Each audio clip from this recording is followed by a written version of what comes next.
Okay, can you guys hear me over there on YouTube? I think there's a little bit of a delay for me. It's still waiting on you.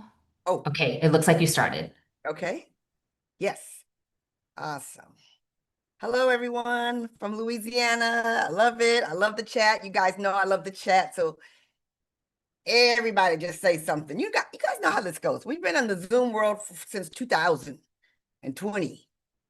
So, people get on Zoom and they say, hi, say hello, say where you're from, talk to the people, talk to the people. It makes the presenter feel better. Okay, they all hear you okay. Okay, everybody hears me. Good. Yes, yes, yes, yes, yes, yes, yes, yes, yes. Lean in. Okay, this is going to be a talking forum where everybody's going to be talking because we're all going to be better here. Okay. As soon as I figure out how to get back to Zoom. Oh, there we go. Okay, you tell me when I'm ready. You are ready. I am ready. Well, welcome to this masterclass. My name is Gloria Mayfield Banks, and I'm so excited to have you guys with me. Honestly, this gives me so much great joy. On my way over here to my office, I was praying to God, and I said, God, just let me be a vessel for those who need to hear me. Let me have the confidence and the courage to deliver to you guys. It doesn't take much because I talk straight. Someone said to me, Gloria, you always give it to them straight. I said, you're right. I give it to them straight. So I'm going to give it to you guys really straight. I'm going to tell you straight up front, this is always more valuable when we talk. It's always more valuable when you're in the chat. I got my team behind me looking at that chat, reading the chat, and I'm going to give it. I need everybody, whether you're in the VIP or not, I need everybody to raise their right hand. Raise your right hand. Everybody raise your right hand. Raise your right hand. Raise your right hand. Raise your right hand. Shake it because you're going to be taking notes. Okay. You're going to be taking notes. Please do not think about this as just an opportunity that you're going to remember everything. And remember this, what you receive from me today, you might need today. What you receive from me today, you might need in 3 months. What you receive to me, what you receive from me today may not be for you. Maybe for someone you know, maybe for someone you lead, maybe for someone that you're talking to. Absolutely. You don't know. But I promise you, it's going to be something you're going to be able to use. I want to introduce myself and tell you just a little bit about myself because I know for a fact I have a lot of new friends. And if you're a new friend of mine, if you're like a new friend, I want you to put that in the chat like, ooh, Weegler, it's the first time I've heard you train. Ooh, Weegler, it's the first time I've heard from you. And I want to first welcome all of you that are in the VIP section. The VIP section is right here where they decided they want to stay on longer and be a part of the Q&A. They love getting their questions answered and they love knowing the fact that someone else might ask a question that they didn't even think about, but they needed that answer. They're excited because they know they've either already received it or they're getting ready to receive their game changing guide. This is a game changing guide that we specifically designed for people who are leaning in to building bigger. Like they are clear whether they're leading others or whether they're just leading themselves. They want more. So they wanted a game changing guide. Now, let me say this to you as well. I was very strategic at placing this masterclass when I did because I wanted you to have a time to look back at what's been going on with your business over the last 30 to 60 days so that you can make a decision. Do I need to change some things? There's one thing to know in your heart, I want more, I want to change some things, but it's also something that I've always been very direct about is look at the stats. See if you are experiencing the growth you wanted or not. Because this is truly, listen to me carefully when I tell you, this is truly about if you find yourself at a plateau, maybe in your business, maybe in your life, but if you find yourself at a plateau, I want you to lean in to the elite secrets that elite leaders know, like they know. And once you know something, you can do something about it. I'm originally from Detroit, Michigan, so I got a Midwestern heart. Okay. And then I left Detroit after first, when I was in the seventh grade, they found out I was dyslexic. So I'm dyslexic. So guess what? that gift gave me. That gave me the gift I'm going to share with you guys. Perfect isn't powerful. What? Perfect isn't powerful. Oh, I love Chelsea said, yep, yep, I got, she either said, yep, yep, I got it, or yep, yep, this is me and I'm stopping it. Okay. Perfect isn't powerful. But what I do know, and you guys say it to yourself, if you find that you get stuck in perfection, then you ended up at the right place because I will push you past a place of perfection to a place where you cause growth. And I love growth. I know so much comes from it with new ideas, new passion, new power, new people, new, write it in big letters, new brings the energy. It brings the energy. So I was in the seventh grade. They found out I was dyslexic. I got a whole story behind that, but I'm not going to go into that now. Then in high school, I became a cheerleader. You could tell, right? I was a captain. You knew that, right? And we went to state champs and we won. And you knew that, right? Okay. Because I will tell you this, write this down, win the day. Win the day. Everybody's worried about winning over here, winning in 6 months, winning in three. Win the day. Whatever it is, win the day. Okay. So I became a cheerleader. I win all that. It's great. That's when my leadership skills start to really blossom. Then I go to Howard University in Washington, D.C. I have to tell you guys a secret. I said, I'm the third of four girls. And I have a sister that's 4 years older than me. And she's like amazing, like a tremendous role model, super, super smart. My parents told her, if you want to go to Howard University, which she did go to Howard first, if you want to go to Howard University, you have to get a scholarship. So she was on the debate team. She got a scholarship to college. My parents looked at me and said, if you get into college, we'll make sure you get there. That's a whole different vibe. They did not say, Gloria, you need to get a scholarship. They're like, Gloria, you need to get in. Okay. So anyway, I was very excited to follow my sister. She graduated. I went down to Howard.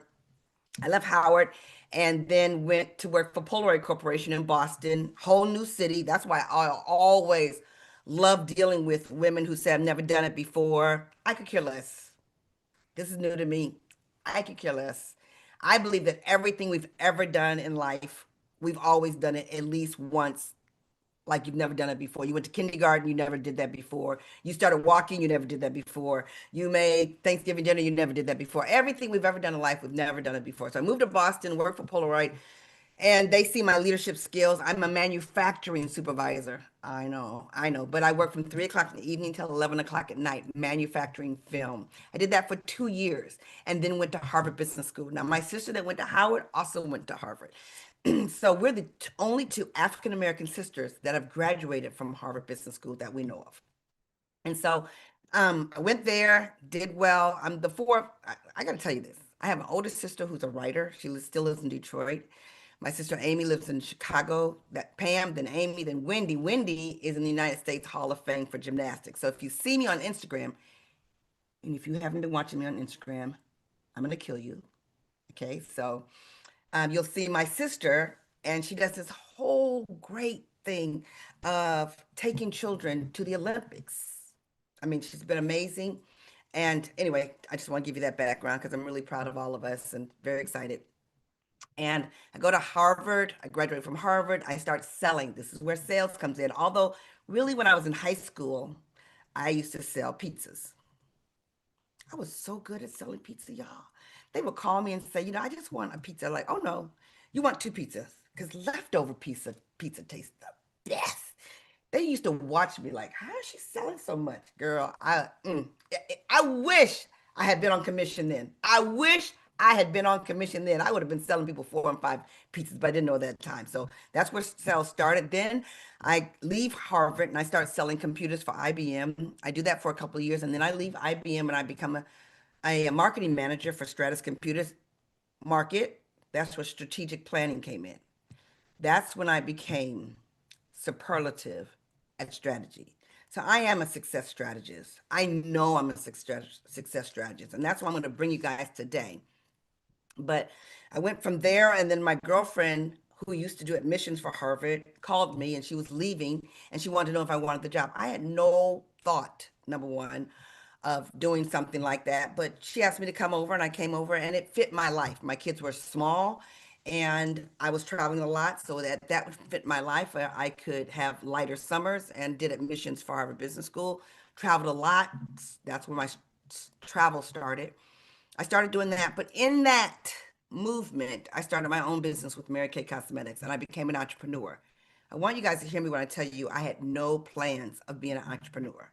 I had conducted myself and knew my vision was for the C suites. I left the C suites to go to Harvard Business School to work for them, traveled all over the world teaching people about the opportunities there, then started a very small business because, listen to me carefully, I was in 10 years of domestic violence. And my very first day as a student at Harvard Business School, I started with a black eye. So, if any of you are faced with life challenges, I'm here to tell you no one gets to 18 or above without life challenges. It might be your turn, you might finish your turn, you might be headed into your turn, but life challenges always happen. It's just the belief that you will make it through the life challenges. I think in that moment, the gift that was given to me is that I understand the capacity that women can handle.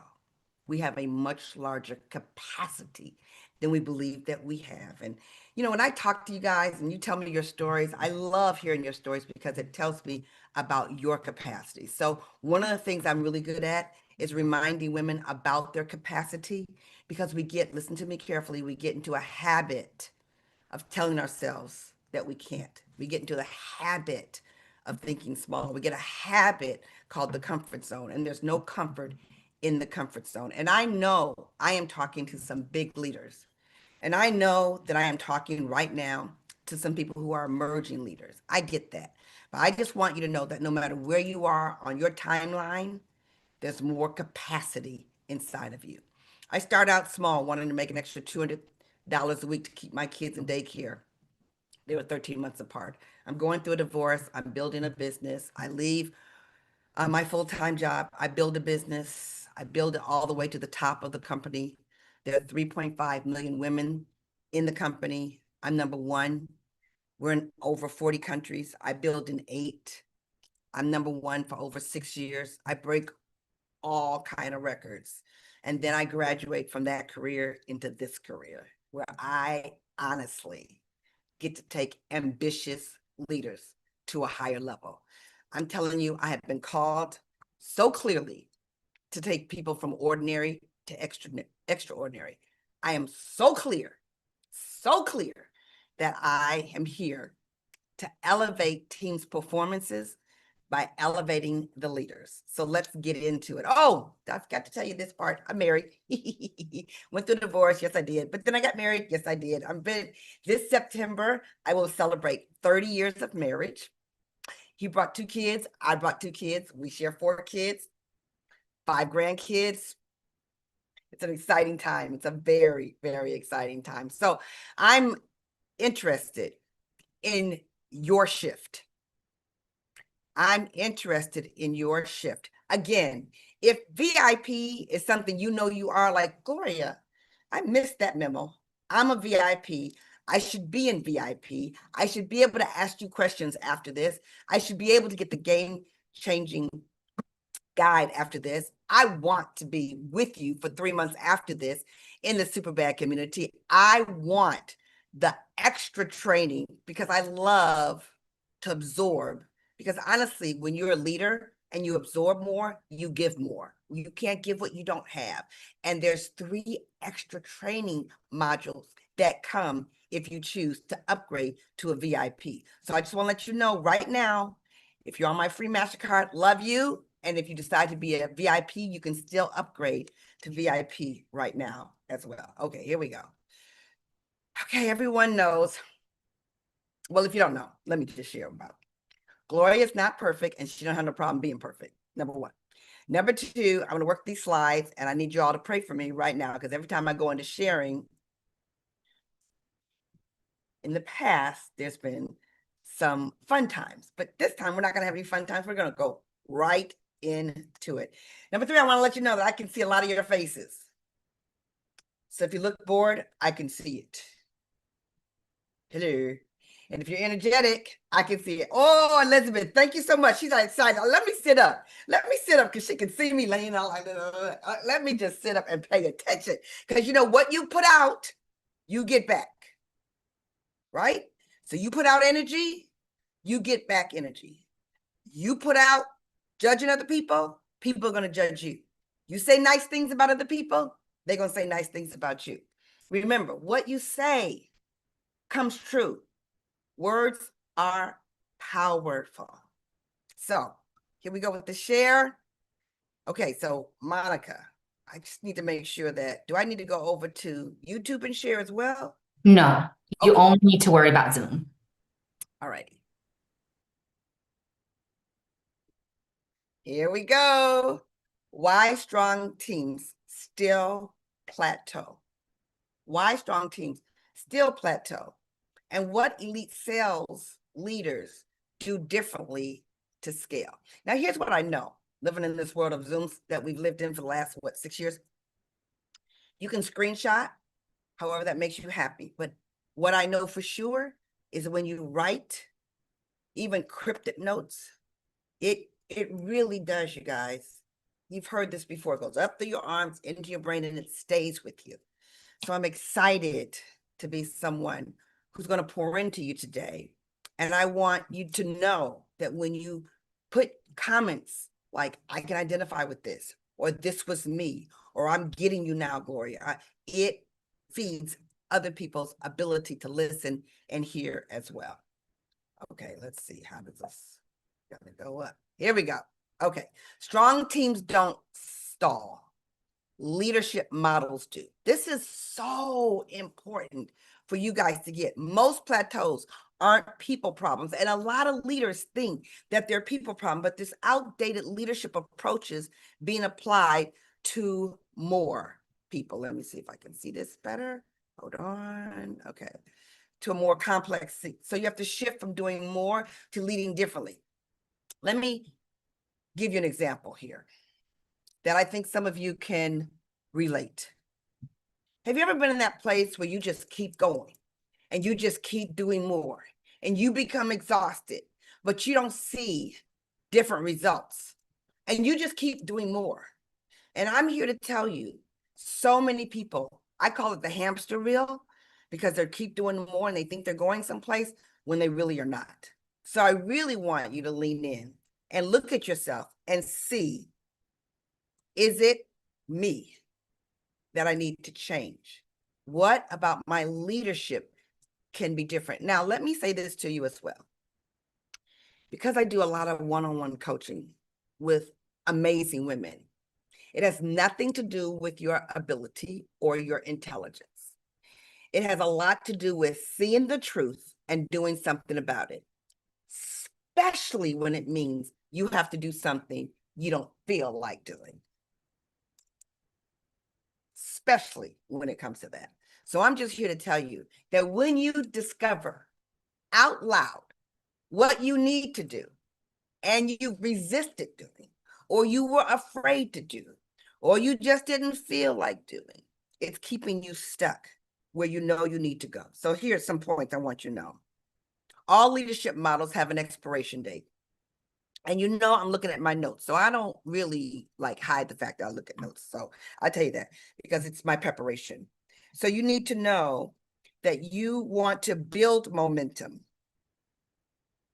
by changing and shifting. And most people, sometimes they put a growth model in place where they have to have a scale model in place. And what I mean by a scale model is a strategic model, not an emotional model. A strategic model that puts people in a place where they are already passion driven, but they need to know what to do. And you need to know that loyalty in some areas feels good to leaders, but doesn't cause success. I want you to look and see who's being loyal to me. They love me, but I haven't pushed them. I'm talking customers, as well as people that are on your team that you're leading, as well as yourself. Where have you fallen into a comfort zone where you really know that showing up is going to be better for you. Number two, execution beats motivation at every level. Elite leaders stop chasing excitement. They build execution systems that work even when energy is low. Execution over emotion.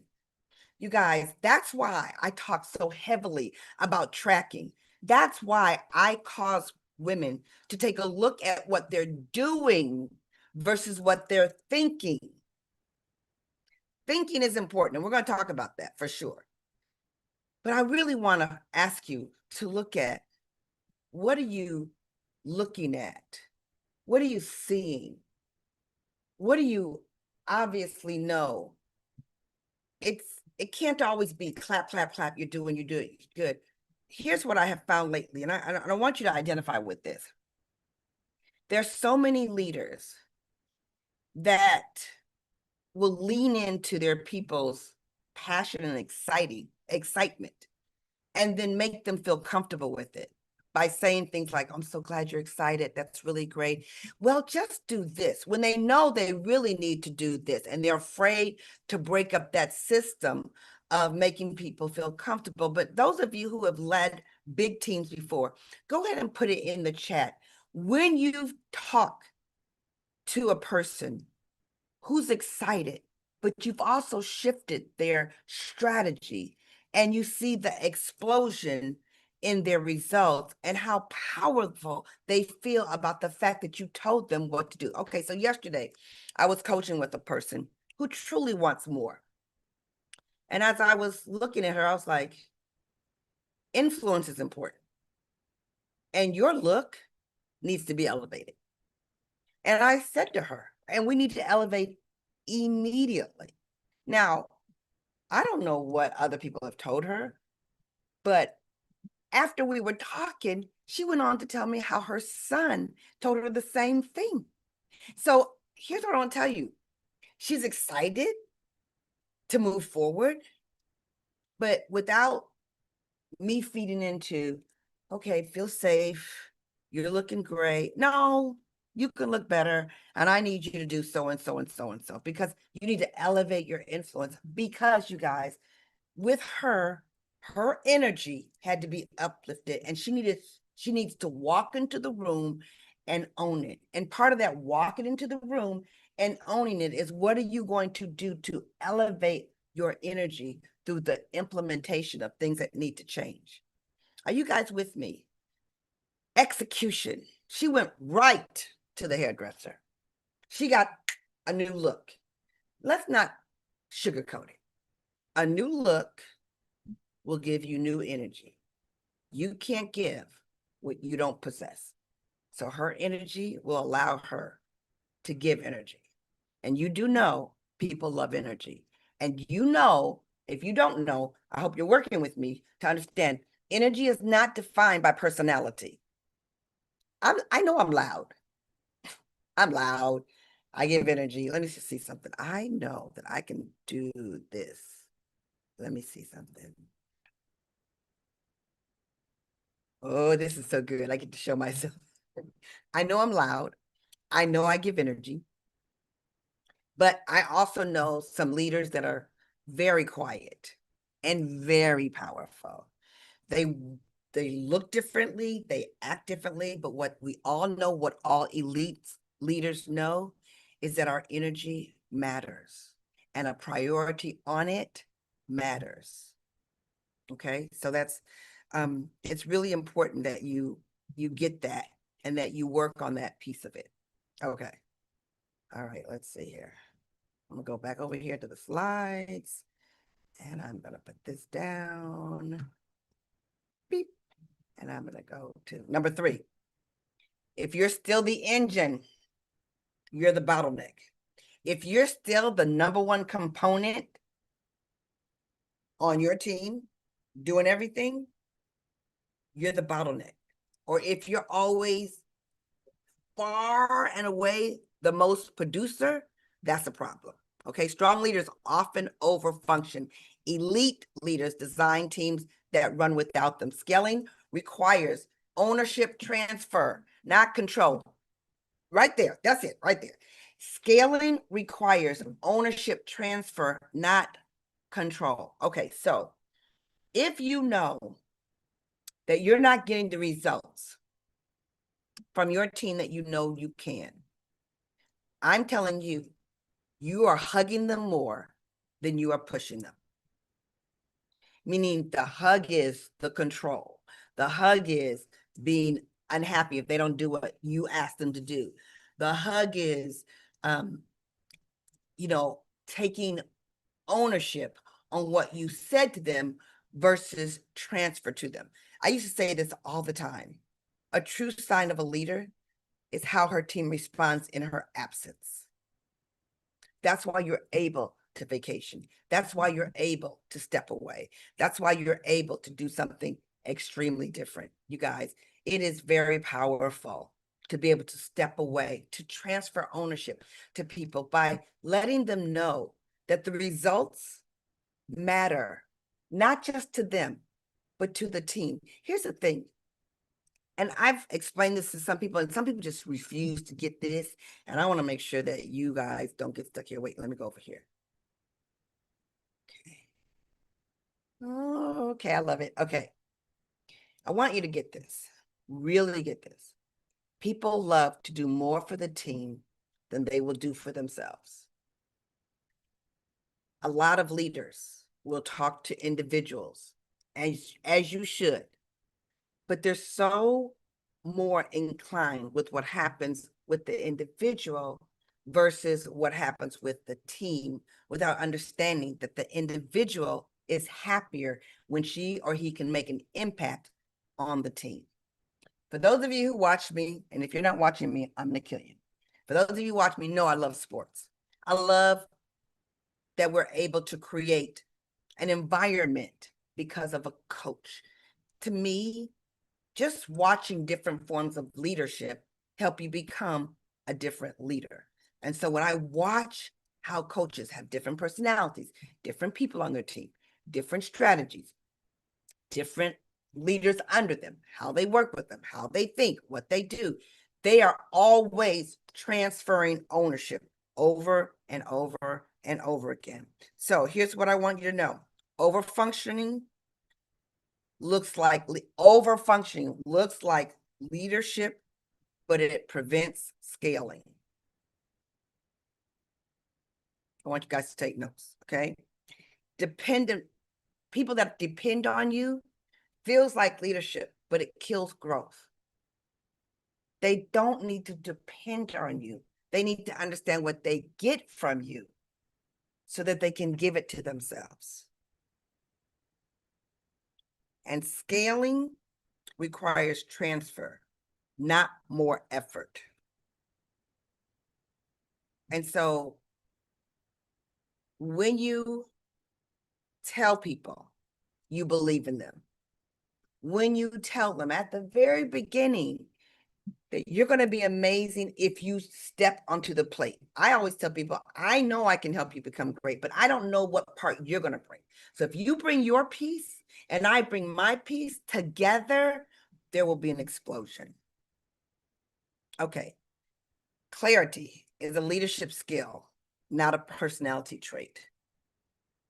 Clarity is something that is so important. And can I say this? It's something that everybody works on over and over and over again. How can I increase my clarity? How can I increase my communication? Your team isn't confused because they're incapable. They're confused because clarity hasn't been engineered. The clarity of where we're going. I was talking to someone yesterday, and she was talking about what she's gonna create in the next 90 days. And we were talking about it. And I just asked this simple question. Does your team know that? And she said, no. I said, well, then they're going to lack clarity. And if you're afraid to tell them where you're going with them, you're never going to get there. It means you have to pick bigness. You have to step boldly, but you have to step clearly, because a confused mind does nothing. A confused team does nothing. And it's really critical that you know clarity is important. So write these three things down. Confusion isn't the problem. Clarity is the requirement. Clarity is designed through language, priorities, and standards. Woo! I can talk about standards forever. And clear leaders reduce decision fatigue. Clear leaders reduce fatigue, decision fatigue. Can I tell you, when I teach some of the systems that I'm going to share with you that you can put in place, when people do it, they stop wondering what to do. Do you know how slowly things happen when you're not sure what to do? It's better to know what to do and figure out how to become courageous enough to do it than to not know what to do. That's where strategy comes in place. Now, can I be clear with you for a second? Strategy does not come first. What comes first is who you're deciding to become. Who you be, whether you're going to be a winner or whether you're going to be a wimp, whether you're going to sit strong or whether you're going to watch other people win. This is the picture I always talk about. Do you want to be in a crowd of people and everybody asks you to take pictures of them? Or do you want to be the one everybody's trying to take pictures of? Make the decision. And don't make that decision based on your comfort level. Base that decision on what you want to be known for, what you're passionate about, where you're clearly supposed to go. Because I don't know if you're like me. Sometimes you look at people and you're like, well, why did she win? Because she thought she should win. Not because she brought anything else to the table, because she thought she should win. And therefore, she becomes a winner. You guys with me? I hope you're like blowing up the chat. I hope you're blowing it up, like blowing it up. Okay, number 5. Most teams aren't, most teams are busy. Oh, they're busy, but they're not aligned. Now, this is a really big one if you want to become an elite leader. Like when someone is sitting down with you, or you've got a new client or a new person on your team, or a new person you just hired, if you only ask them to do without giving them an understanding about where you're going, you are going to cause plateaus. Alignment creates speed. Align your priorities, your language, and your focus. Your focus. Elite leaders are ruthlessly aligned. They have a resilience that blows people away. And here's what I want to tell you. If you find yourself in a plateau or moving slowly, or the energy is not there, I'm going to ask you point blank, are you really passionate, or are you being just professional? Because teams can be very busy thinking, very busy learning, very busy memorizing, yet not very busy producing. And I want you to be someone who takes your team from busy to productive, because they're aligned with where you're going. They're aligned with the speed. Now, if you write anything down today, write this down. They're watching you. They're watching you, and so you got to give them something to see. And if you don't give them something to see, they go into their imagination. And in their imagination, they go into, listen to me carefully, they go into comparison. And when I say they, sometimes I'm talking about you. Do you go into comparison? Do you worry about what people think about you so that you get all caught up in the busyness instead of getting caught up in the askiness? Meaning you're so concerned about how people think about you instead of how people can learn from you or win with you. All right, I'm going to go into this area right here. Activity without alignment causes exhaustion. Are you guys with me on this? It just causes you to be so tired instead of being in the joy of it. So you want to be in the joy of it, and you want your people to be in the joy of it. So don't let the busy season shut you down. Because when we say we want to move someplace, sometimes we do more effort without being more strategic. And I want to tell you that it's strategy. And so what I'm asking you to do is write down the things you know that need to happen. Write down the things that you know you need to be more of so that you're not doing busy work, you're doing the right work. Uh-oh, wrong way. Okay, you can't scale what you haven't standardized. If results depend on you being present, growth stops. I'm talking about in terms of leadership. Elite leaders standardize decisions, coaching, and expectation. This is where we multiply. This is where we remove stumbling blocks. This gets so exciting with, write this down, with what you understand, how you improve your decision-making abilities. If success depends on your presence, scaling stops. Standardization causes freedom. You guys, you hear this so many times where consistency causes freedom. That's the same thing as standards causing freedom. Elite leaders standardize certain things over and over and over again. And that's how you're going to transfer your skills and show them what you're doing. I'm coming over here to talk to you. Okay.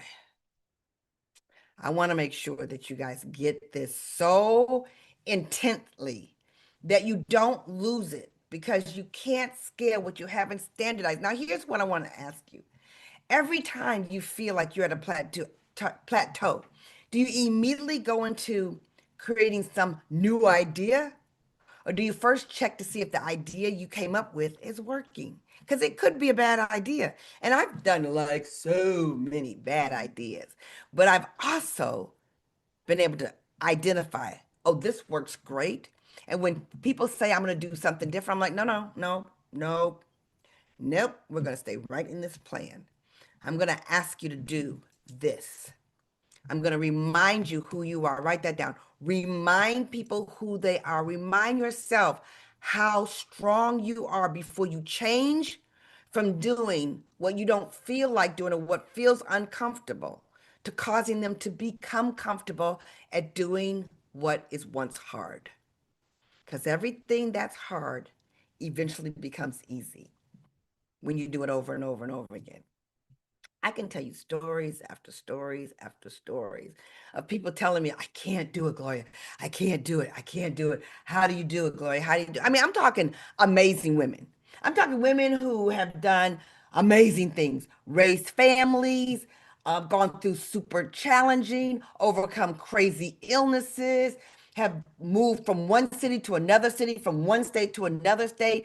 I'm talking about women who have made major things go on and then they get stuck behind doing things that appear hard that in 3, 4, 5 weeks become super easy because they do it over and over and over again and then it just becomes a habit and then it becomes such a great habit. You guys, seriously, work with me. It becomes something they can't help doing because they see the results of it. And that's when you have some big time leaders underneath you because you didn't let them stop. You did not lower your standards. You did not let them run away from what was challenging. You taught them how to be decisive. You gave them the push coaching, not the hug coaching, but the push coaching. And you set the expectation and you didn't lower the expectation. When I talk to people about increasing so they can increase their impact, increase their influence, and increase their implementation so that all three of those increase your income so you can increase your choices. Last week, when I was in front of a group and I explained to them about how we as women don't talk enough about income, don't talk enough about investing in ourselves. You guys think about it. Think about how many of you said, I want to invest, but then you talk yourself out of it. The, the habit that we say all the time is, I can't afford it. I can't afford it. I can't afford it. And then you never can afford it. Month one, month two, month three, month six. And you never invest. You invest in other people, you invest in other things, but you don't invest in yourself. It's a decision that says, I'm going to invest in myself because I deserve it. Because when I grow, everybody around me grows. When I'm happy, everybody else around me is happier. You know what I mean? Okay, you can't scale what you haven't standardized. And this is where leaders multiply. And this is where I want to tell you that when you show people, you grow people. Okay. Okay. Write this down. Influence is built in private, not on the stage. This is such a big deal, especially when we're so tuned in with social media. Social media makes us think that everything has to be a certain way and you don't operate that way. But I'm here to tell you that the most powerful leadership works in the conversations, the standards, and in what you tolerate. Influence isn't loud, but it's consistent. I can honestly tell you that's why elite leaders can teach things over and over and over again because those are the things that they say to people over and over again. Okay, so I was telling someone earlier that one of the blessings I received when things were challenging for me personally, one of the blessings was that my hard times, my really hard times, at the time I didn't understand why I was dealing with that hard things, but later I understood that it made me stronger for those who I had to lead. And it's in those private conversations. You know, those conversations when people come to you and they are frustrated. You know, one of the things I talk about when you deal as a leader with people that are frustrated, it's usually in one of four areas. I call it Gloria's STEM program, STEM. And it stands for skill management or time management or emotional management or money management. Some of those things are coming to you if you love the breakthrough, if you love understanding things that help you use tools in your pocket that you can use over and over again. But what I want to tell you about that is when they would come to me in frustration, many times in tears, especially, you guys, can you relate to this? Especially when you know you are meant for more, when you know you're supposed to have more, when you know you're supposed to give more, when you know you can deliver more, and you're frustrated because it's not coming at you. Well, they come to me in tears, but because of my past, because of my wisdom, because of my experience, because of what I created, I didn't drown when they were drowning.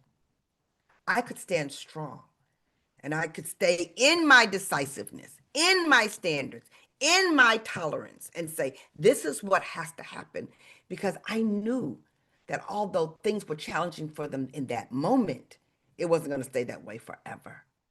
These are the things, these are the secrets elite leaders know. And if you're not careful, you will hug them when you need to push them. And hugging is required sometimes as leaders. Let me not say that. That's why these conversations, the private conversations, are important.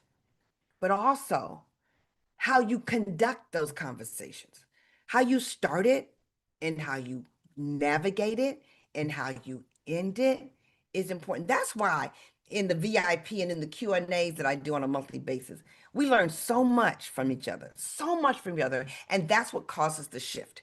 You cannot grow. if you're not willing to change. You cannot grow if you don't want to recognize the shifts that happen for you, to you, by you, for other people that you shift. You guys, your influence many times is built in the private conversation. But what's really critical is influence is has to happen in your world in order for your leadership to explode. I want you to think, especially for my big, ambitious women that are on this listening to me right now. I want you to think, where's your influencing matter, and where are you putting your time where it doesn't matter?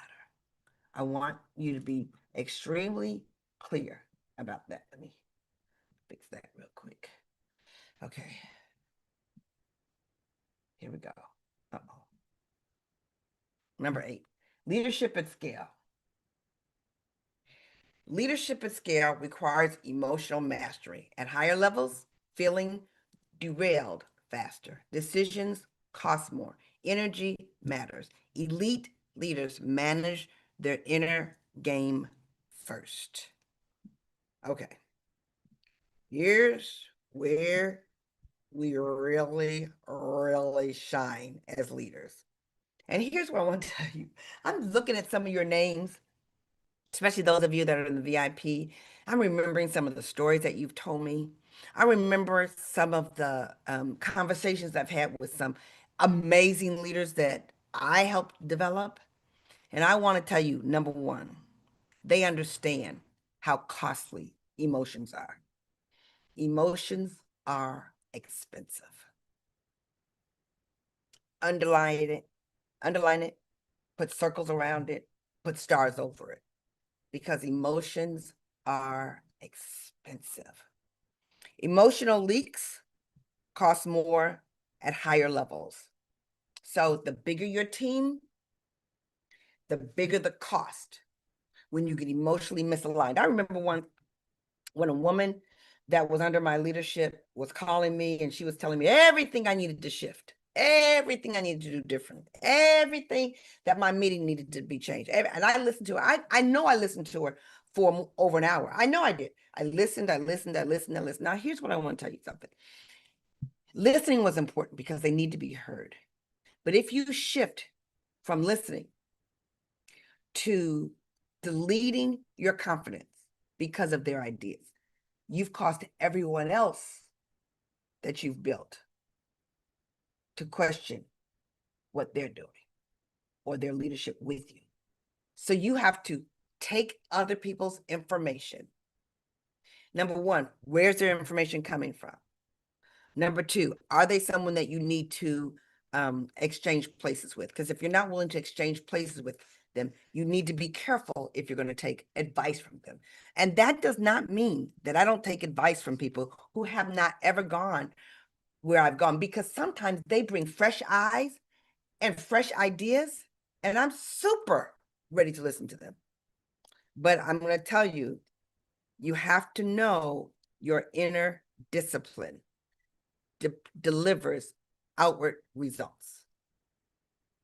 Because strong leaders, elite leaders, regulate what they hear.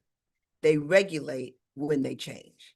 They regulate how they shift, because it requires emotional mastery.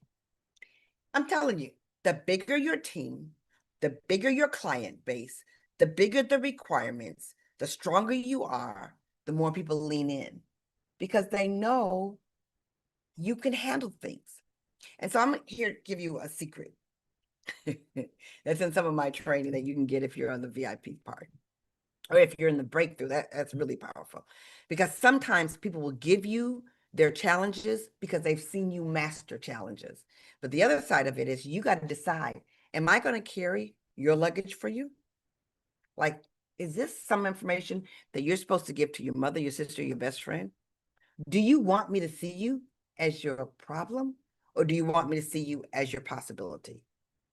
Because emotions many times drive you to say things and do things and make shifts that otherwise, if you weren't being emotional in the moment, you wouldn't dealt with.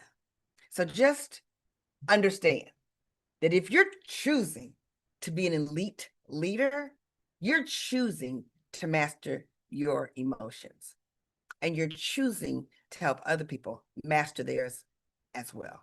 You don't want your emotions to derail you. However, I also know that passion is important, and passion drives emotions.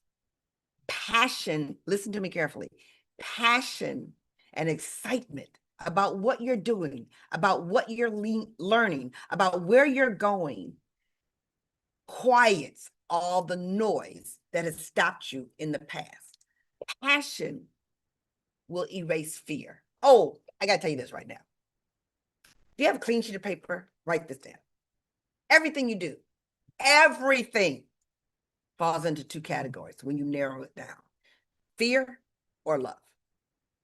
Fear or love, especially when you're in leadership, and especially when you're in sales leadership, where what you see and what you know and what you do and what you say can determine someone's purchases that could impact their current situation or their lifelong situation. I'm here to tell you. So here's what you need to know is that when you are guiding yourself or someone else's decision, you have to ask them, are you more concerned with how people see you? That's fear. Or are you more concerned with how you serve others? That's love.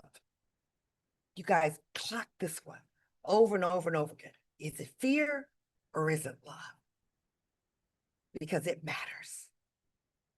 It matters. Okay, here we go. Number 9, you don't need more leaders. You need better leadership thinking. Of course we need leaders. Of course we want leaders.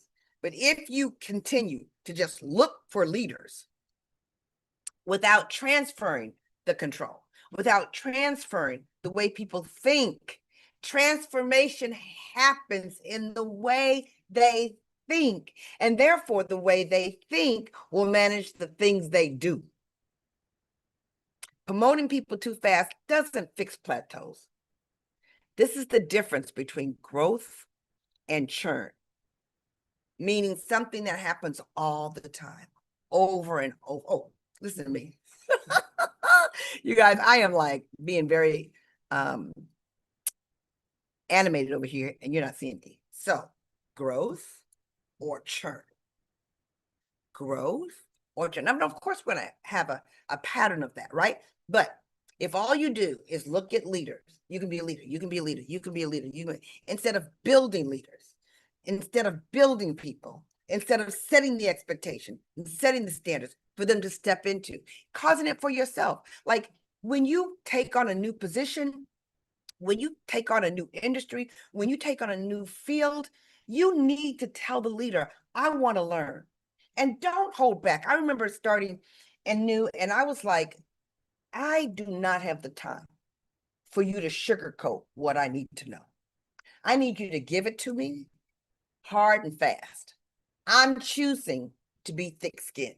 I'm not choosing to be thin-skinned. I'm not choosing for you to spoon feed me what I need to know. I'm choosing for you to tell me, like, give it to me hard and fast. And guess what? Then I learned how to teach hard and fast. And every time I get ready to teach, I always tell people, you want me to give it to you soft and easy or hard and fast? And they always vote for hard and fast. Why? Because I teach ambitious people, and ambitious people want it hard and fast. And I've never learned how to give it soft and easy. Like, it takes a lot to get me mad. It takes a lot for me to get disappointed. It does, I tell you. But when I get to that place, I can talk about it, give it my impression of it, and then I can let it go. That's being an elite leader. Other people talk about it, then they talk about it on day 2, then they talk about it on day 3, then they talk about it to other people, and they just keep carrying that luggage. Are you with me? Over and over and over again, and they never let it go. And when you never let it go, you can't move past it. So I'm just here to tell you, it's how you teach people how to think. And you can't teach what you don't know. So you got to pay attention yourself. It's how you think. where you're going. You don't need more leaders before you've taught people how to think. You got to promote people and move people along that understand where it matters. Promoting people doesn't fix the thinking gap.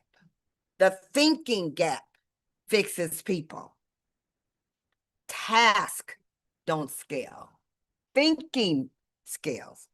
Elite leaders teach other people how to think, not just what to do. What to do is real easy, but how you think about what you do really matters the most. Okay? And then what got you here will not get you there. And that's normal. This is really an important line here. Plateaus aren't failures, they're signals.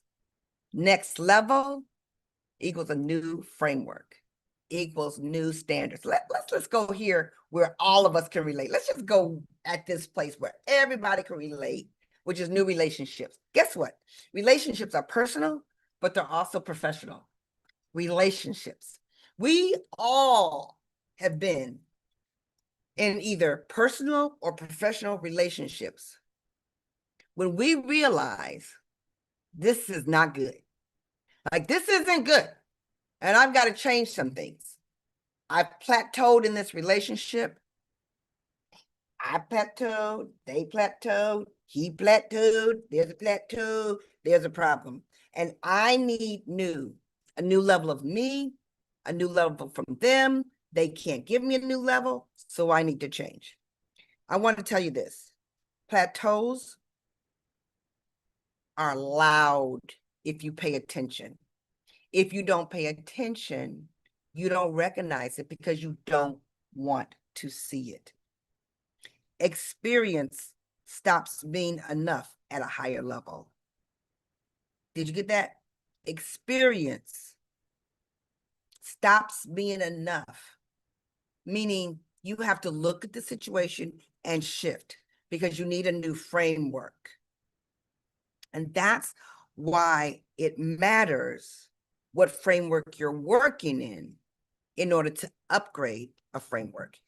You can't upgrade a framework if you don't realize that the current framework you're working with doesn't matter. And that's why I love it when people either go back and get educated, they go back and get different words, they go back and get different thinking, they go back and they get better results. Okay, let's stop for 1 second and put in that chat.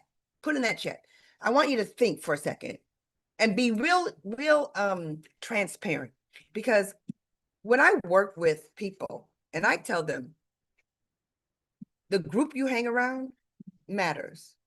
And I want you to decide right now, friends, are you one of the silent partners? Or are you one of those partners that talks out loud? Do you share? Do you really talk to people? I want you to answer this question for me.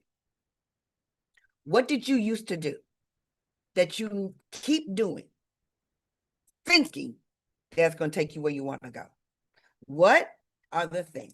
Just name one thing.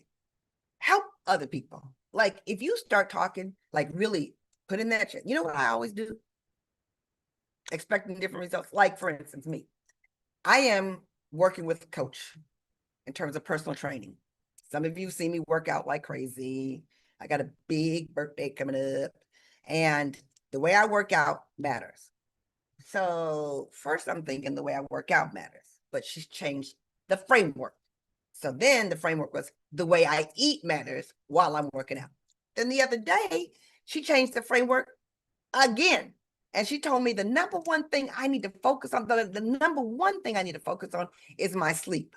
I was like, so the framework changes from how I work out to what I eat while I work out to how I sleep for my recovery, for my workout, for my eating, for my body. I'm just here to tell you that if you want different results, you have to change what you used to do. And for me to eat better, I have to cook more. Now, some of you are new with me. I don't like to cook, but I like to work out healthy. I don't want my knees to hurt. I don't want my back to hurt. I don't want to stop working out. I do want to look like this when I get on stage. I do want to look like this when I get to certain areas of my life. My nephew's getting married here in a couple of months. I want to have a different, I'm willing to do what I don't want to do in order to take me where I want to go. You got to ask yourself that. And when I tell you, when she tells me to invest, I invest because I need to know more. I need to know better. I need to be clearer. Write it in there. What have you been doing? You know you need to stop doing, or at least need to add to it, because what got you here will not get you there. You know, I'm looking at some of the faces here, and I know that some of you have gone back to school for something. I love that. Some of you have gone to retreats for different things. I love that. Some of you understand that investing in yourself is the best thing you can do. And I love that. So if this training hit you hard and you know you're there to be super bad all day long because you're feeling the tension between where you are and what you know is possible, and you need a framework that makes performance repeatable, I'm excited to hear that from you. I'm excited to see that from you. It was so funny when I was talking to someone yesterday and they said, Gloria, I said, you want to be super bad, don't you? Super bad means being unapologetically powerful. That's what I'm talking about when I'm talking to you, and I don't hold back. So here's what I want you to know. If you want to build on your next level, the Supreme Six is a breakthrough. So take notes with me. Just take notes with me and write this down. The Supreme Six breakthrough. Why do I call it a breakthrough? Because I happen to know so many times there's been certain things or certain skill sets that once you learn them, you are surprised how it causes a tremendous quantum leap in what you do. Okay, so let me give you an example of one of my big leaders. She's powerful, she's educated, she's smart, she knows what she's doing, she knows how she's doing. But there was an area that I saw she could grow in, and that was the area of how to inspire others. When I explained to her, she's smart, how you inspire others. When I gave her the skill set on how to do it, when I tell you it was like this, boom, because she had not clocked into that skill set. And that's what I teach with this breakthrough. 6 weeks, 6 pillars, the structure to use and help high performing women elevate their team performance and make results repeatable. You know, when I look back at what I was able to do, and people ask me how I was able to do it, it wasn't a growth that happened like this. It was a growth that happened like this. And I say this all the time, and I know you hear this. Stop focusing on the staircase and focus on the step. Here's where you focus on the step. Here's where a breakthrough happens. Let me explain what happens to you if you guys are willing to work with me on this. The Supreme Six Breakthrough is such a phenomenal program, and so many people have told me about it, and so many people have loved it. And here's the 6 pillars. Write these down. Building influence, emotional mastery, financial empowerment, the zip code method. Whew, big for me. Leadership excellence and time management. The things that people have asked me about over and over again. Stop being overlooked and command attention that attracts the right people to you. How do you attract the right people to you? How many times have you poured into the wrong people expecting different results? Master your emotions. When I tell you, I had to learn this for myself. I had to learn it for myself, and then I had to learn to teach other people how to do it. Financial empowerment. breaking through what's holding you back. Why? Why do we stay at a place where we don't grow our income? And why are we afraid to talk about the income that we need to grow? And why is it that we master the choices that fit within our income rather than picking things that will grow our choices because we grew our income? How about the zip code? Some of you may or may not know what it is, but when I tell you these steps, a 52631, and learning them and applying them across all industries, I've seen so many people use it. Leadership excellence. Own your role as a leader, show up with boldness, and elevate your impact. And then time management. Don't you guys sometimes wonder how we all have the same 24 hours? The same 7 days, the same Saturday and Sunday, the same things we're looking at Monday through Friday, the same thing. And then we mix that with what's so different? The stages of our life, the stages of our decisions, the stages of people that are dependent upon us, the stages of when those six things, these six pillars come. You might be at a different place. You might need the zip code method. You might need the emotional mastery. You might need the time management. You might need different things at different times. But let me tell you something. Write this down. There's a toolbox. And once those tools are in the box, once you understand it, when someone comes to you, you can give it to them. And you can give it to them. Now, she might need this tool. And she might need that tool. And she now needs this tool. But you can't give it to them until you have it. You possess it. Like what I love is now I want more, Gloria. Like right now. Because what I know for sure is I'm not getting everything I'm supposed to get. And therefore, I'm not giving everything I'm supposed to give. The other day, I was working with a woman, and she was so afraid to give what she knew to a lot of other people because she thought she was going to lose herself, lose her skill because it was going to require so much more of her. And I said, you just don't understand how to support, how to garner support, how to attract the right people that should support you, how to let go of the people who are not supposed to support you. That's such a big deal, you guys. That's such a big deal for women to let go of the wrong support and gain the right support. It's such a big deal for us to talk to our support and let them know what they're doing well and what they're not doing well so that they become better. People need to be left better because they were in your space. And that's what this program will do. It leaves you better and leaves them better. Okay. So when you're in the breakthrough program, guess what? You get free inside the super bad community. What, Claudia? What? Oh, I get the breakthrough and I get so many other things that are available. I get to get into the Q&A. I get to understand.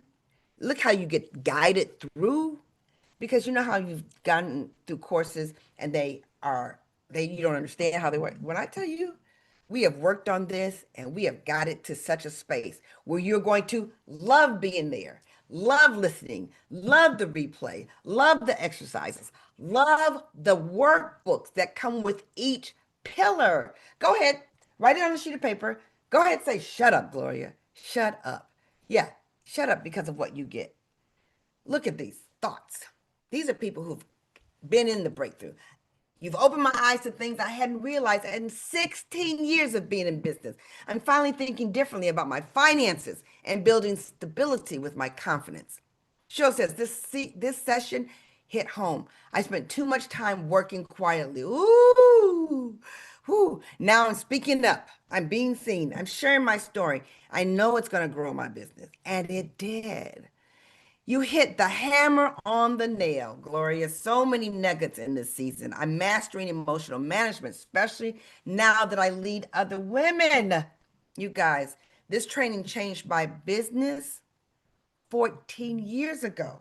So it's not the old things or the new things. It's the now things that make a difference. What do you need right now that makes a difference? You guys, behind the scenes, available only in the breakthrough. It's how you plan 90 days of goals and stay focused. How about we have goals, but we don't stay focused on it? How about week one, you're so excited about this. Week three, you're so excited about that. Week six, you're so excited about this. And nothing gets done. The real story behind how I created my strategy and how I broke records. More elite secrets and how I reset my mindset and stay powerful, centered, and unshakable. You know, really knowing what's going on. Um, I'm just making sure I got this. How to reset your mindset. How to reset your mindset. Stay powerful, centered, and unshakable. You guys, things happen in our lives that stop us, and we don't want to be stopped. We don't want to be stopped. Listen to this. Ooh, wee, Gloria, I loved your training. I loved what you gave me. I loved what's happening here. But what's in the breakthrough? Six core trainings that will be at least $1,300. Six individual workbooks. How many of you love things to work on? The bonus series. And then 3 months in my incredible community where I talk with you. I push you. I create with you. I don't let you go. I'm here to say, well, that was all good. Yeah, but I'm not letting you fall. I'm not letting you go. I'm in there. All of that for 497. All of that for 497. Write this down. gnblive.com/6 because it is time for you to have these six hardcore talent building pieces of information that you know it's time for you to get to another level. Like you are tired of hanging out where you're not supposed to be, and you want to climb to where you know you're supposed to be. You're supposed to be that ambitious, muscle built, heavy lifting role model for other people to glean from. And you are no longer staying in the background. You're no longer hiding out.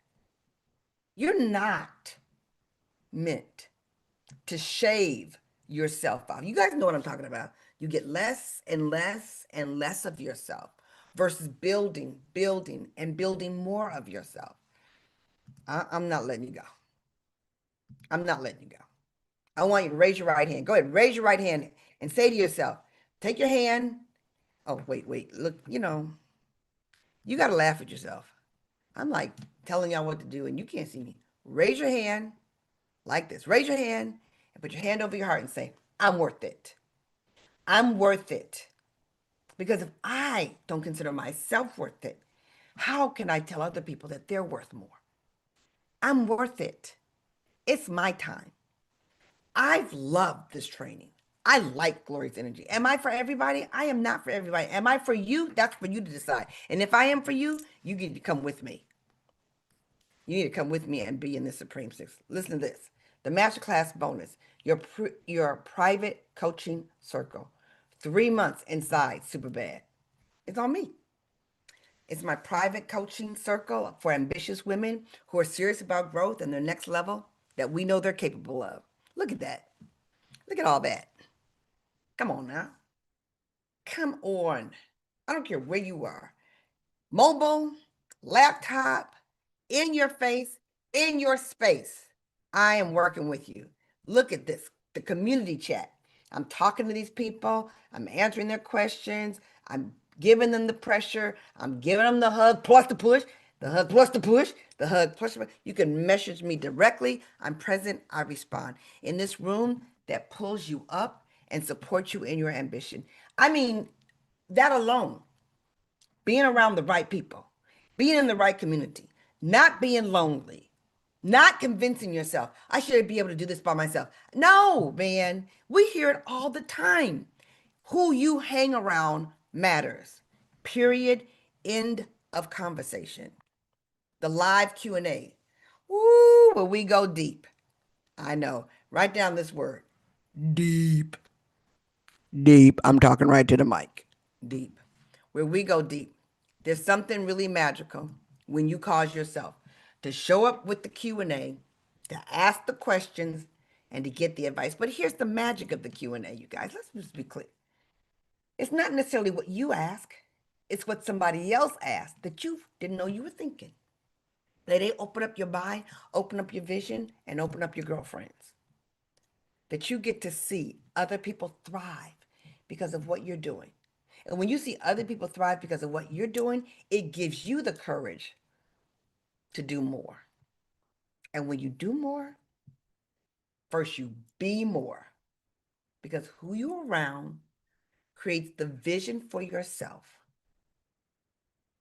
It causes you to step higher, to step bigger, to step brighter. Okay.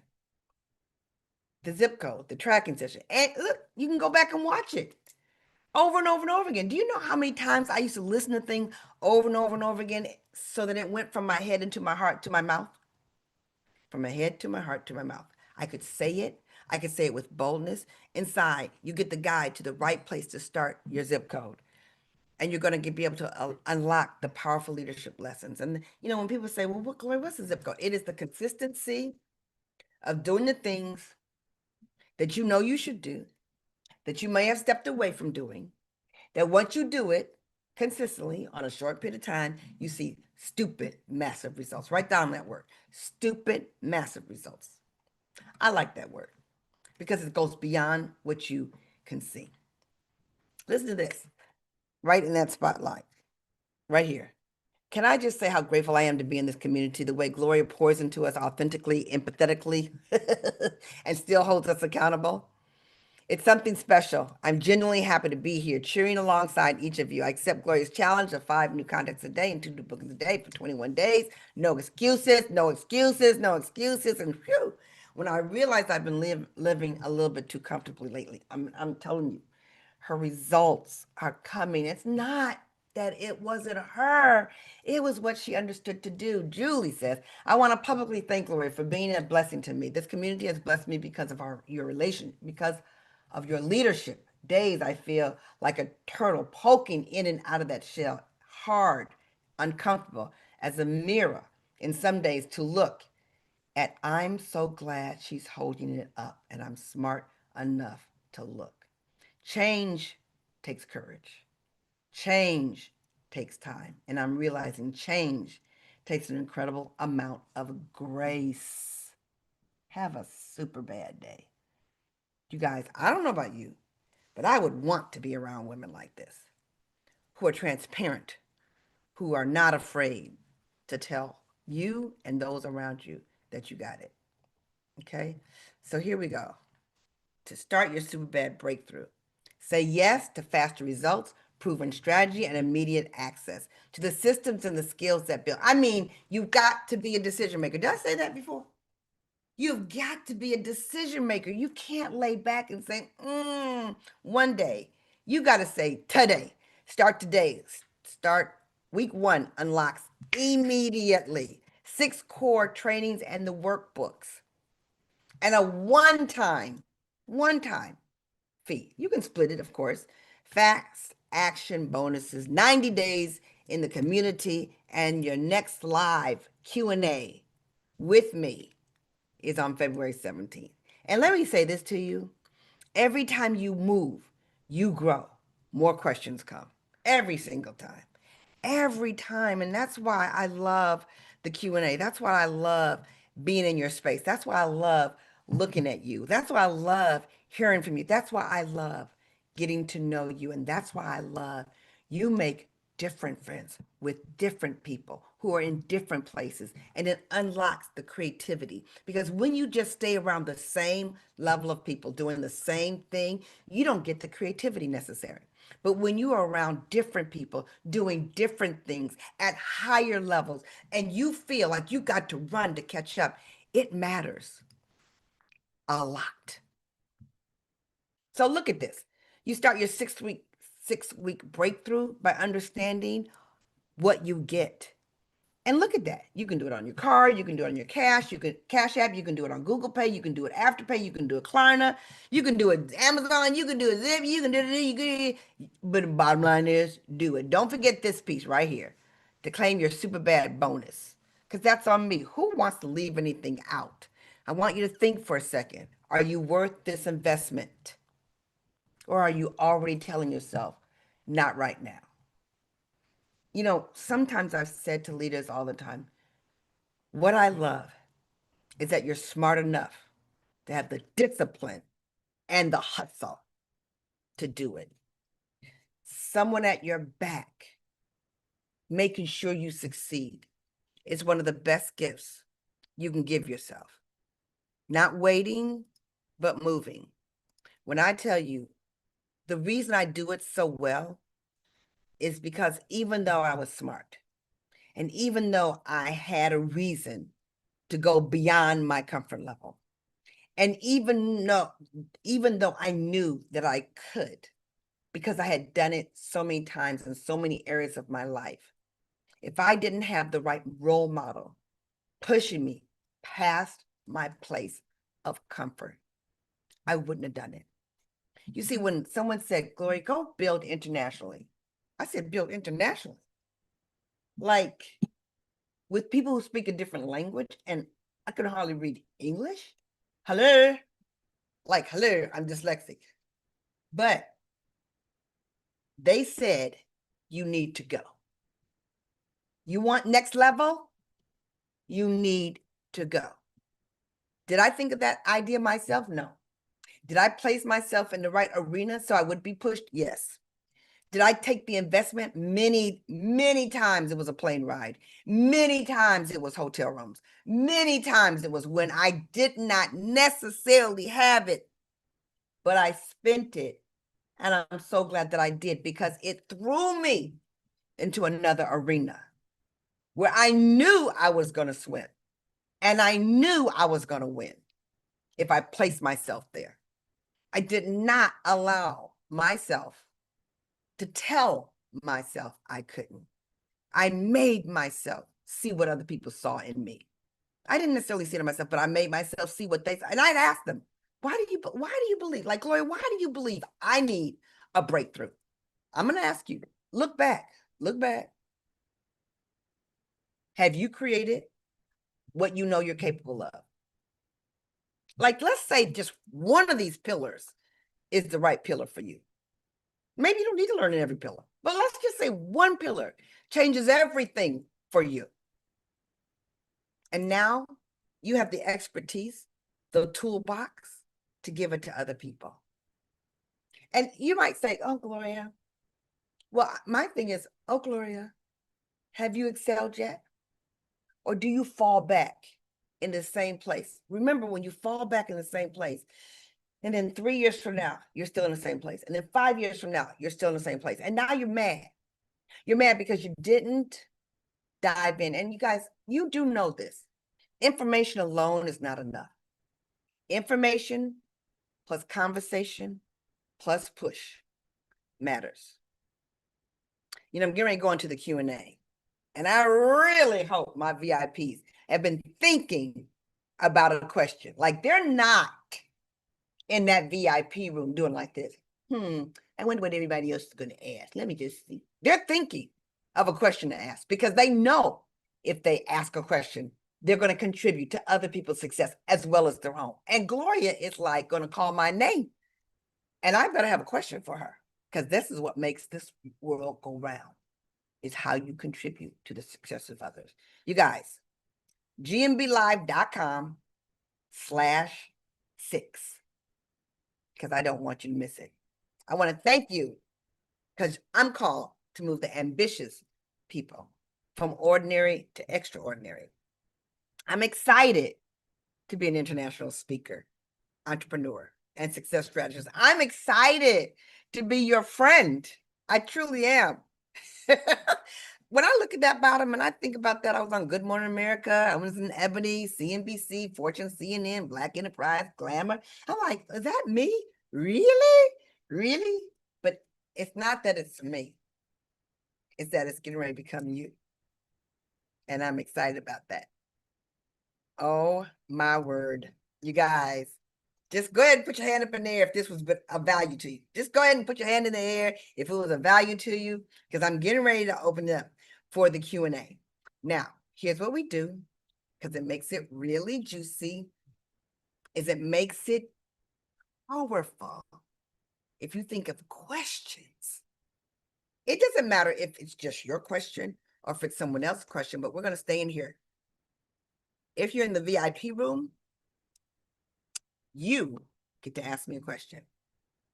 I get to answer it. And I'm excited that so many of you are powerful enough to know that you need to be in the breakthrough. Like, you deserve everything and you're not stopping. Okay, so you got on the bottom of your Zoom, you guys know how this works. Hello. There's a reaction button, or you can raise your hand and we can see you and you can ask me a question. And I want to know who is going to be first to ask me a question. Just take yourself off mute and ask me a question, or you can raise your hand and someone will call on you. We have our first person. So I just want to remind you, keep your hand up while you're talking to Gloria so she can see you the whole time. Yeah. If you can't get on camera and you want to ask a question, you can drop it in the chat and we'll ask Gloria for you. Yes. So Clavis is up first. Okay, Clavis, how are you? I'm doing great. How are you? Well, I I'm know how you're great. doing. You're doing super great. So I don't even have to ask. Superman all day long. Tell me. Thank you for joining me. Tell me. So I have had one business for like 13 years. It's a coaching and consulting business. Yes. However, I have recently fallen in love with multi-level marketing. Mhm. So I'm trying to figure out the idea, like in MLM and in my coaching business, the whole idea of scaling. So Yes. I know that's a big question. That's like probably like 10 questions in one. Uh, Well, give I it to want, me. Give it to me in terms of what's top priority on your thinking. Like, okay, give me the question and it will evolve into something that will be supportive for you. okay.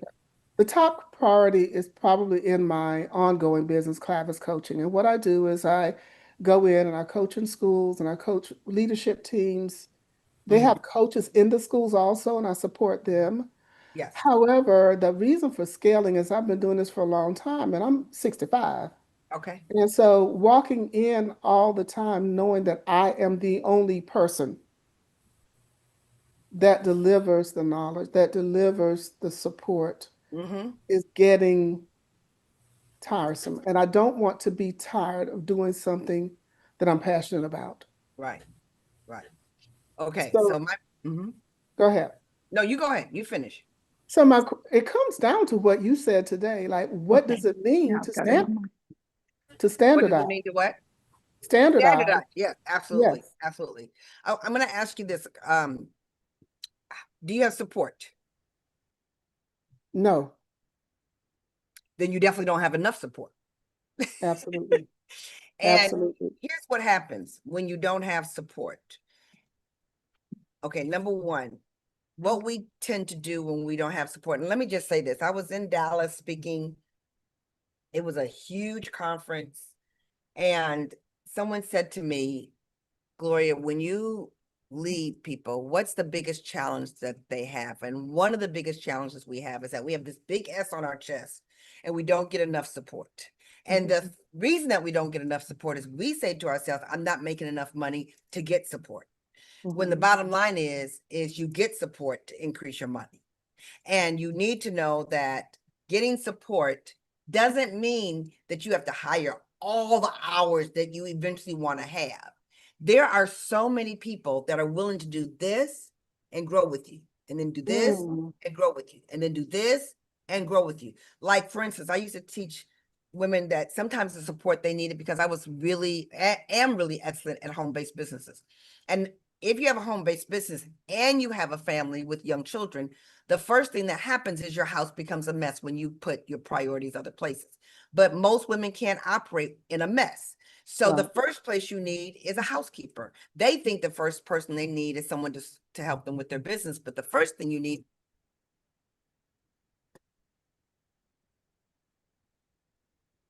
I Gloria, can't. I can't hear you anymore, Gloria.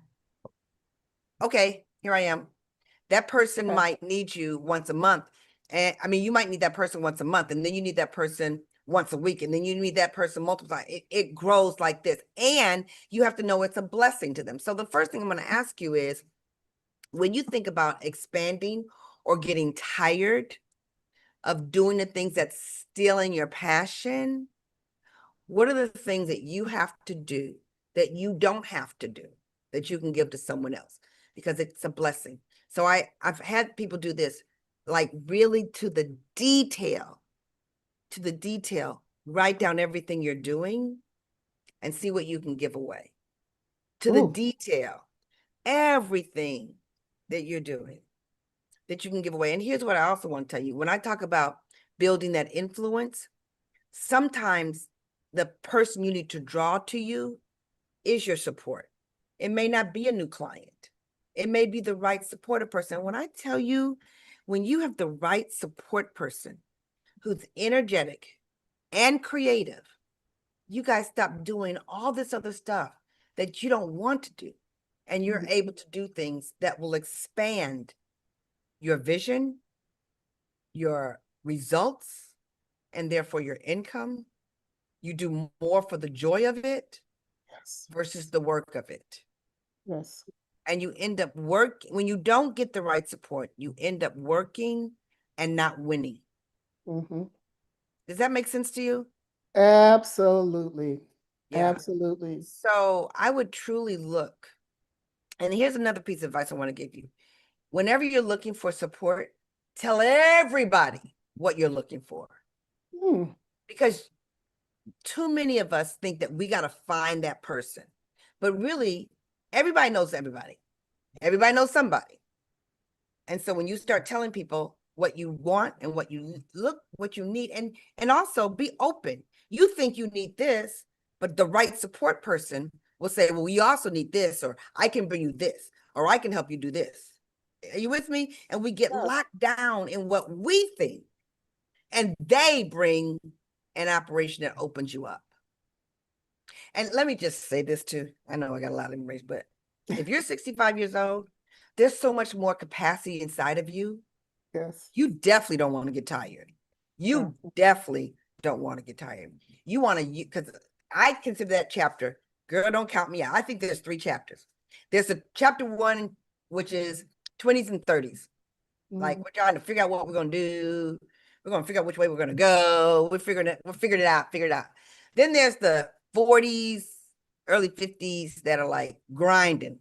I know Yeah. some of you in that row, like they are grinding with the family, grinding with the church, grinding with the community, grinding with their work, grinding. And then there's 50s, 60s, and they're like, their chapter's called Girl, Do Not Count Me Out.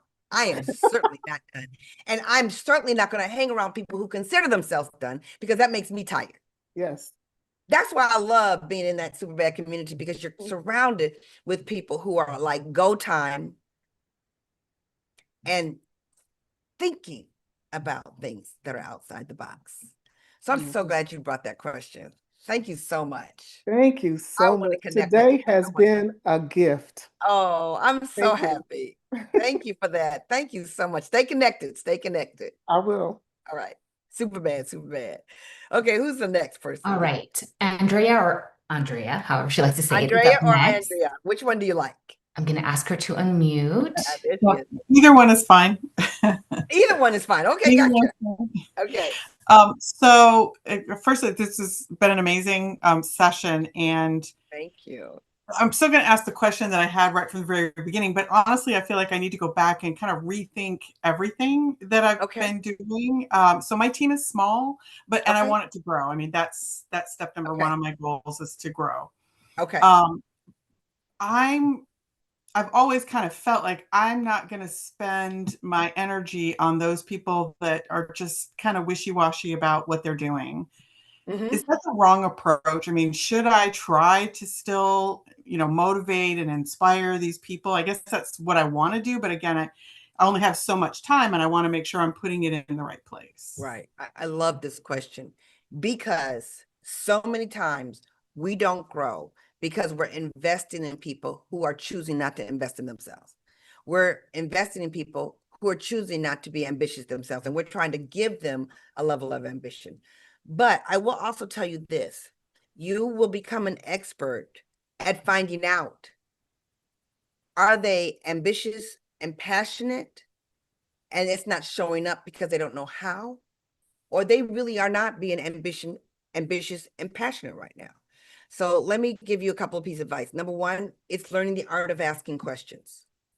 And one of the things in that breakthrough is telling people how to ask the right questions to the right people, because they get to disqualify themselves. I'm not going to disqualify you. You get to disqualify yourself. What I'm going to do is I'm going to tell you the standards at which we work. I'm going to tell you I work with ambitious women who want to be super bad all day long. If you disqualify yourself as that, I get it. I get to ask you, and it's a leadership lesson that you have to learn to ask women the right questions, Andrea. If you learn to ask, and sometimes leaders don't ask questions for fear of offending, as opposed, Absolutely. right? But Yeah. I'm telling you, ask the questions for the reality of understanding where to take them next. How can I lead you if I don't understand you? And how can I understand you if I didn't give you a reason to articulate what's on your mind? If you don't articulate what's on your mind, then I'm going to make an assumption. And I promise you, I'm going to be wrong. So grant me the opportunity to ask you a couple of really piercing questions. And before I ask you, I'm going to ask you, do you feel okay with being 100% honest with me? Because what information I pull from you is just for you and I. It's not for me to blast it anywhere. I just need to understand it. When I set that platform up for them, you can almost see their shoulders reduce because there's things that are going on in them or going on with them that you don't know.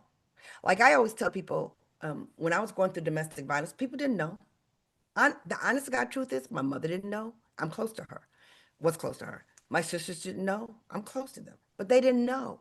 So many times we think we're leading people based on what we know about them because of what they showed us. But like I know, we don't show everything right? Right. And we need it.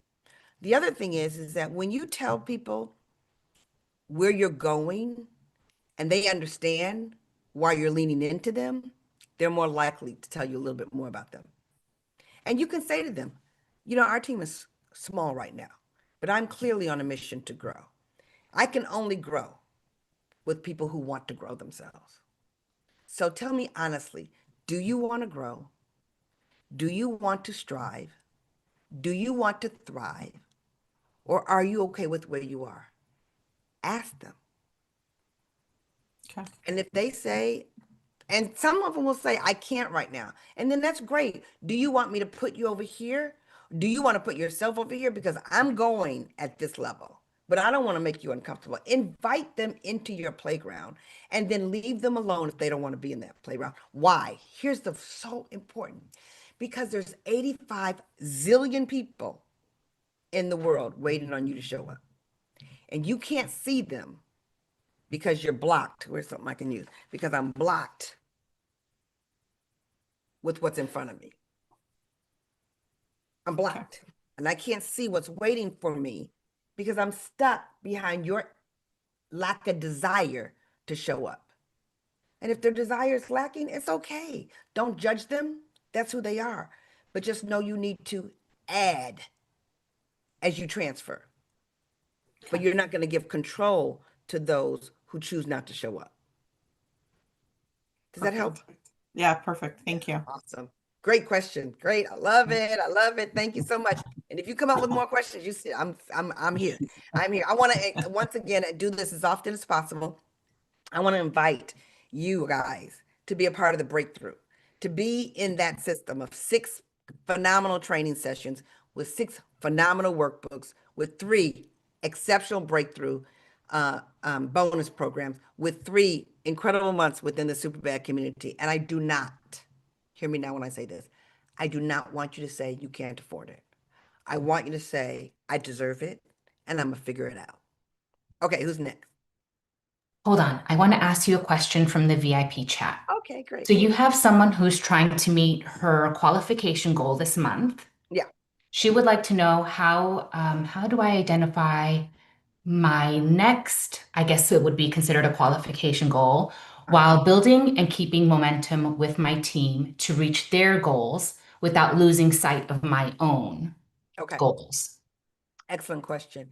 Okay, so there's a lot going on there, and you're qualifying for something, and you have a current team, you have your own expectations, and you need new. Okay, the first thing I want to tell you is what I started this conversation off with was first, make sure you're clear, telling people what you're doing,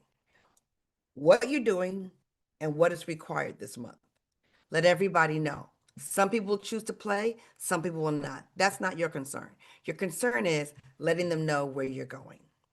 The second thing you want to do is let them stand strong. Tell them, you're going to learn while I grow. Watch me. The most important thing a leader can do is understand their job description is I'm going to show you how, and I love to work with women who can copy the right cat. If you tell people, I'll help you, that says to them, it's hard. As opposed to say to them, I'll show you, and I bet you can duplicate this. Let them know that you love working with people who love to discover their best self. They're on a journey of self-discovery.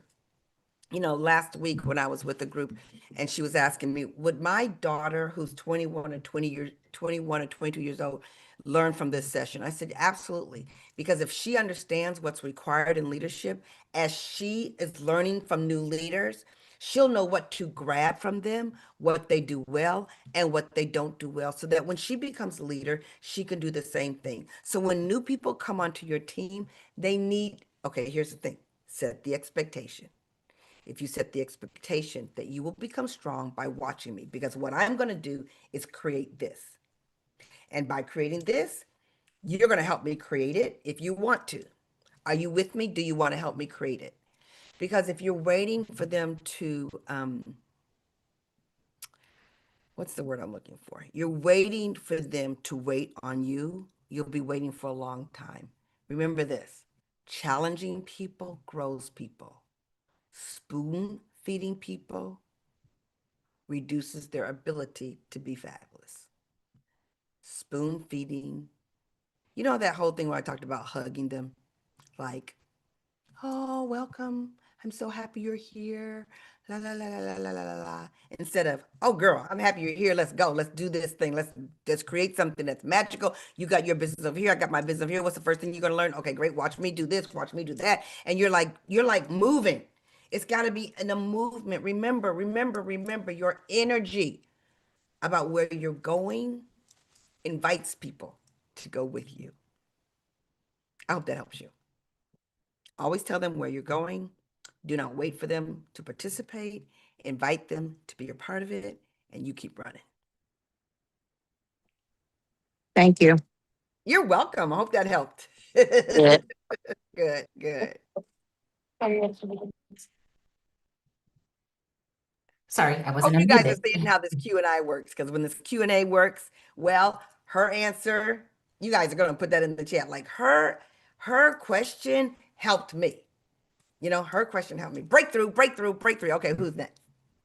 Okay, we have Latrice up next. If you Okay. want to unmute yourself, there we go.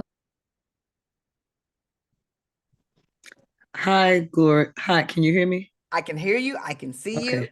Yes, I love that bright Hi, color. Yep, I got you. thank you. Hi, Gloria. My name is Latressa Jones, and I am currently in DIQ or in DIQ for my moving from red to pink. You know what I'm talking about. Yeah. However, my question is, one of the things you said was share your vision, share your goals, share where you're going, Mhm. and be direct in asking, where does my team fit in that particular equation? I want to know, how do I share my vision in a way that they can see where they benefit from it? And do I need to do that? Like, I guess in my mind, I could tell you this is what I'm earning and this is where I'm going and these are my Yeah. goals. Right. But my goal, in order for me to get there in the nature of this business, is by building other women to be able to reach their goals. How do I cast a vision that they can attach themselves through and then see how they can grow at the same time? Did I say that right? Lat- Latressa. Latressa. Latressa. That's a great question. That's a great name. Latressa. Okay. Latressa. Okay. Mm. Here's what I want to say. You guys know, number one, the pink world is my world, but I don't train just in that pink world. So this advice goes whether you're in the pink world or any world. And I love that question, Latricia, because here's the truth of it. You need to always be open that your success causes other people to become successful as well.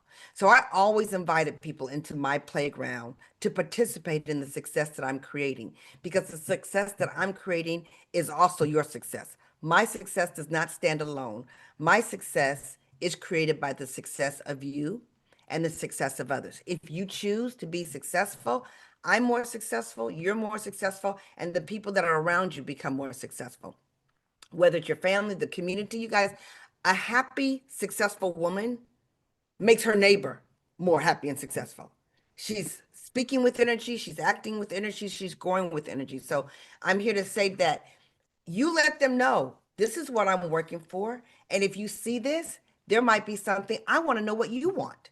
I want you to know that what I'm creating also opens a door for all of us to get it. You might not want what I want, and I get that, but I want to know what you want as well. Because if I don't understand what moves you and you don't understand what moves you, you'll quit.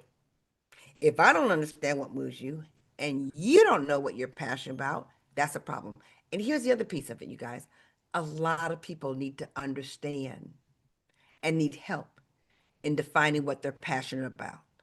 You have no idea how many people I've asked, what is it that you want? And they don't know. Why?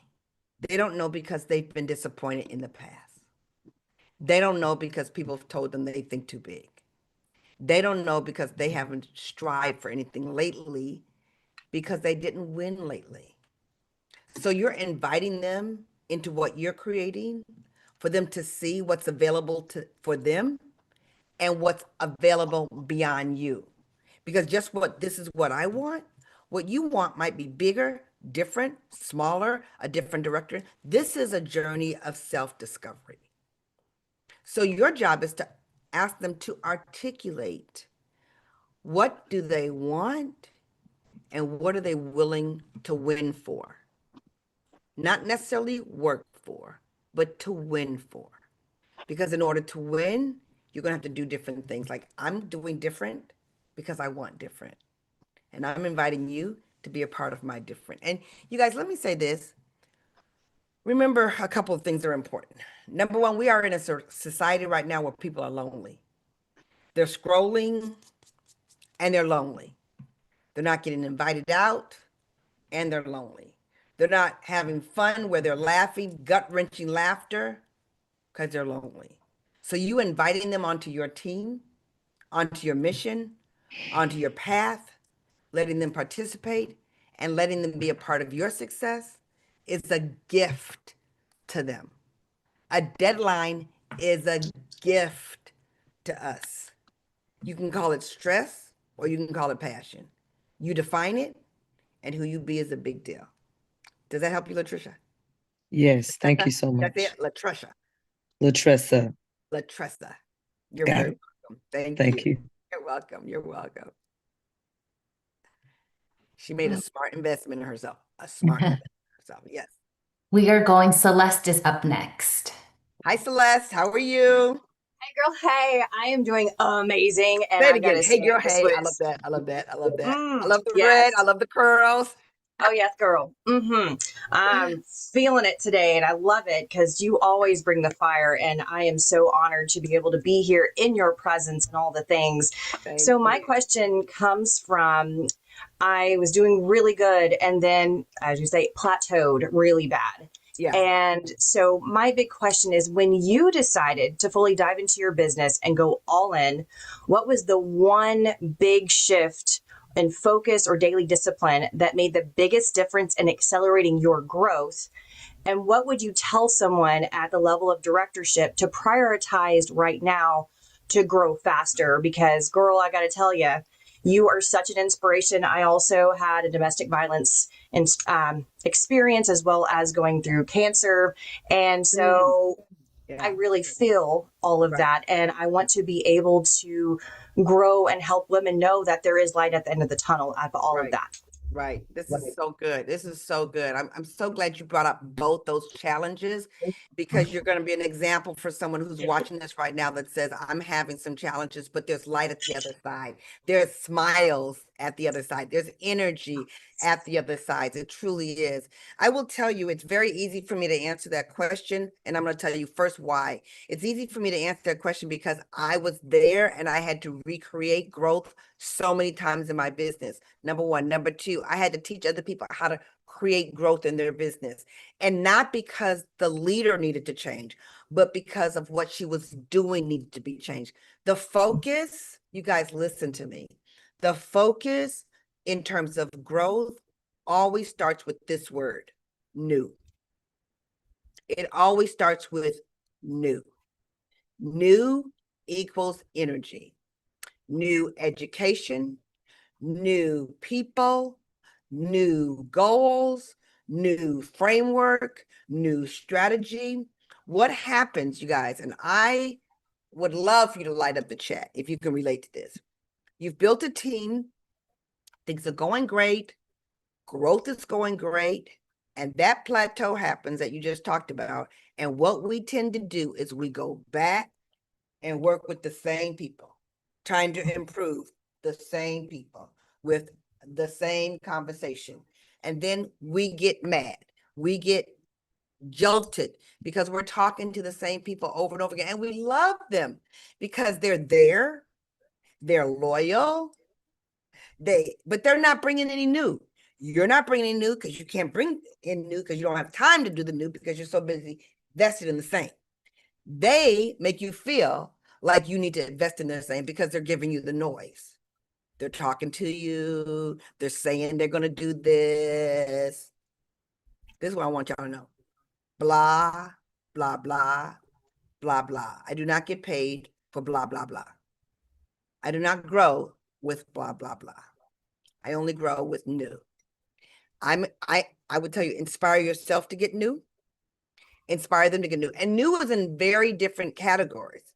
It could be clients, it could be people, it could be team members, it could be education, it could be journaling, it could be skill set. But I promise you, it's in the new. Once you got a pattern of new coming in, once you have the pattern of new, then you have the pattern of quality. What people tend to do is once they've built something and then it starts plateauing and they know they get new, before they get new, they start judging. And then they judge and they don't get new because they want quality. And because they want quality, they slow their growth because they judge. And they forget that they're not in a position to know who's going to be great until you give them the opportunity. So instead of them willing to go get the new and let the new qualify or disqualify themselves, they choose to qualify or disqualify somebody. I'm not going to ask her because I'm not going to bring her in because I'm not going to give her time because. Are you with me? I feel this to my core right now. I feel very called out, but that's good. That's why I'm here. Yeah. I mean, that's why we plateau. Because what, remember that slide that says what got you here won't take you there? right? So we got to stop feeding into the people that we kept saying that same thing. They're new. And the same with them. If they're plateaued, ask them, what's new and what are you trying to get new? And they're like, well, I got that. I got it. No, stop trying to fix the same. It's the new, the new, the new, the new, the new, the you, the few. Here's what happens. A table can stand up with 3 legs, right? We take away the new, it falls over. Falls over. You stop doing because you're waiting on them, it falls over. It falls over. So if you don't get the new, and so when I'm teaching people and I'm talking about what are you tracking, I'm looking for the new habits, new people, new presentations, new words, because if you don't do new, you become stale. Right? Like even a woman I was talking to last night said, you need a new look. She's like, you got a new look. You know what I mean? So when she got the new look, because she texted me, I saw the new energy. And with the new her, she's gonna track the new energy. Does that make sense? Oh, hands down. Yeah. So that's why Gloria Mayfield Banks talked about the breakthrough, because people need new conversation. They need new energy. They need new results. And, I love it when people say, Gloria, I listened to you over and over and over and over and over again. I was blessed. I used to say to myself, I wonder if my voice is going to be something that people want to hear over and over and over again. And now that I know it, right? Now that I know it, they want it. And that's why now I share it. I want you guys to get the breakthrough system because I want you guys to get what you deserve. So thank you for asking that question. That's a good Of course. Thank you so much. You're welcome. You're super And welcome. Gloria, I want to say you're going to be seeing more of Celeste Okay. because she's inside super bad now, right? And she's got the breakthrough. That's So you're going to be awesome. seeing Yes. more. I'm excited. I'm excited. And see, now that she's there, she knows I'm gonna be all over her. Here's the hook. That's when you get now the push. Okay. I'm on board, girl. Come on, let's She's bring ready it. for it. She's ready for it. Love it. Welcome. Welcome. Smart move. Smart. Awesome. Okay, we have Dr. Daisy up next. Okay, Dr. Daisy. Hi, Dr. Daisy. Hi, Gloria. How Nice are to you? see you. Nice to see you. Good. I talked to you this week, actually. Yes, yes. Well, my question is, what mindset shift do you recommend when consultants show up spiritually but hesitate to take income producing action? Okay. Not just consultants, but people on your Anybody. team, no matter which business you're in. Right. And then when you say spiritually, what do you mean by that? Like their faith, faith mindset. Like they see it, but they don't do it. Mm-hmm. They understand it. Or also like, how in Mary Kay it says God first, family second, Yeah. they're all about the faith. Yeah. But nothing else. Yeah. Yeah. Okay. So the first thing is you have to ask them, because I want you guys to know, number one, many times we have to remind people where they are or who they are, not where they are, but who they are. So if their faith is in place, then my question to them, because I do ask them sometimes, how's your faith? Because when I ask them, I'm not asking to judge their faith. When I ask them, how's their faith? I'm asking, do they have a reservoir of belief that things can be different? Do you have a reservoir that supports your dream? And then I'm going to say, tell me in your own words, what causes you to be stuck? Because I've already asked them, why are you willing to do this work? Uh-oh. The recording stopped. Yeah, I'm not sure why it's showing paused. Okay, well, I'll just Pretty start. soon. Okay, there we go. Okay, so I'm going to ask them first what they want, because like I said before, sometimes people don't know. And I will cause them to articulate it because, if they say that I articulate it. And if their dream is too big that they can really handle, how we have like, well, I want to buy a farm of 2,000 acres. Like, no, we're not doing all that, right? What realistic goal can you put in front of them? And then the next thing I want to know is what stops you from the specific activity? Because Dr. Daisy, the majority of the time, it's courage. Courage is required to build confidence, and confidence is required to make bigger choices. And so I'm asking them, and then I'm going to ask them, what are you willing to do to get different? What are you willing to do different? So instead of me taking it on, remember what I said? A leader causes them to think differently. And so, there's been times when I knew my team was stuck with fear. So I gave them a song and we worked on that song because that song gave them energy. We were all thinking the same thing, and I needed to cause clarity and I needed to have alignment. Alignment meant we were all going to learn this skill right now, and we were going to move ourselves from not knowing to the point where we know. Because this group I'm with right now cannot get stuck here, because if you guys get stuck here, new can't come up. So I'm going to get this group moving, bring in the new.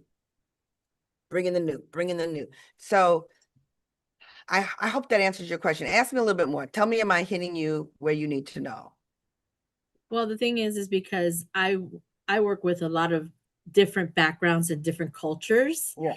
So in most of it, it's geared towards their faith. Mm-hmm. And so, and you were just saying that you opened up several different markets and Yeah. not knowing English.